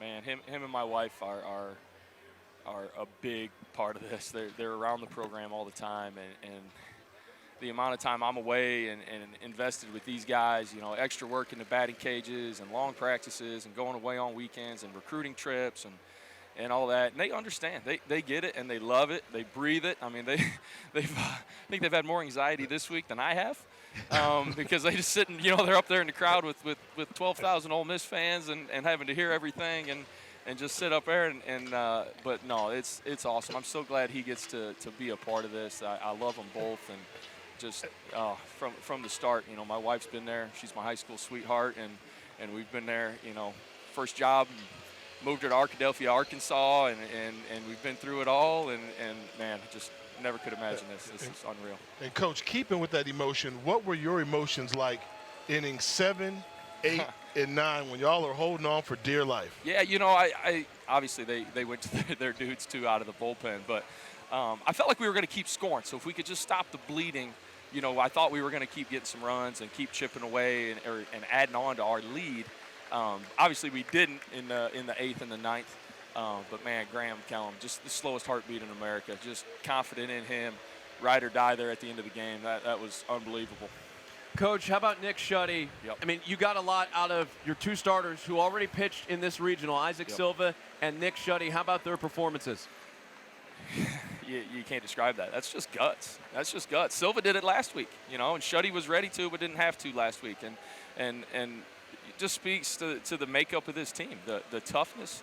You know, 1 through 38, whatever we got, it's all of them, you know. But they get to display it, and I couldn't be happier for them. They just, again, it's guts this time of year, right? And Silva wanted the ball yesterday. You know, he pitched Saturday. He wanted it yesterday. And Schutte, you know, went 120 on Friday, so he was a little more sore, but it wasn't without a doubt. It was basically who was going to start, who was going to come in next. There was no question of if, when. It was just what order do we want to go in. Coach, we'll let you go after this one. How does a super regional against Duke sound to you? Wow. I mean, sounds great. Sounds great. We'll figure out the logistics. We're going to enjoy this one right now. I'll tell you that, boys. This is unbelievable for the program, for these guys, all our alumni back home. They've been so supportive. Watching, they came down here. They were loud. I'm getting all kinds of messages. They're supporting us. All the previous players, they're all part of this. This has been quite a building process. So definitely, we're gonna enjoy this. So Racer Nation, appreciate all you guys, and hi, Mom. Coach, thanks, guys. Go enjoy it and dry off. What an emotional moment for Dan Skirka and Murray State reaching the Super Regionals for the first time in program history. Meanwhile, Ole Miss feeling the emotion as well. Their season has come to an end, but Murray State will play on in the Super Regionals against the Duke Blue Devils. What a last few days it has been. A special thanks to our entire crew this weekend, guiding us along from Oxford, Mississippi. Murray State wins it 12-11 over Ole Miss to advance to a Super Regional for the first time in program history. They'll see the Blue Devils. Have a good night from Oxford.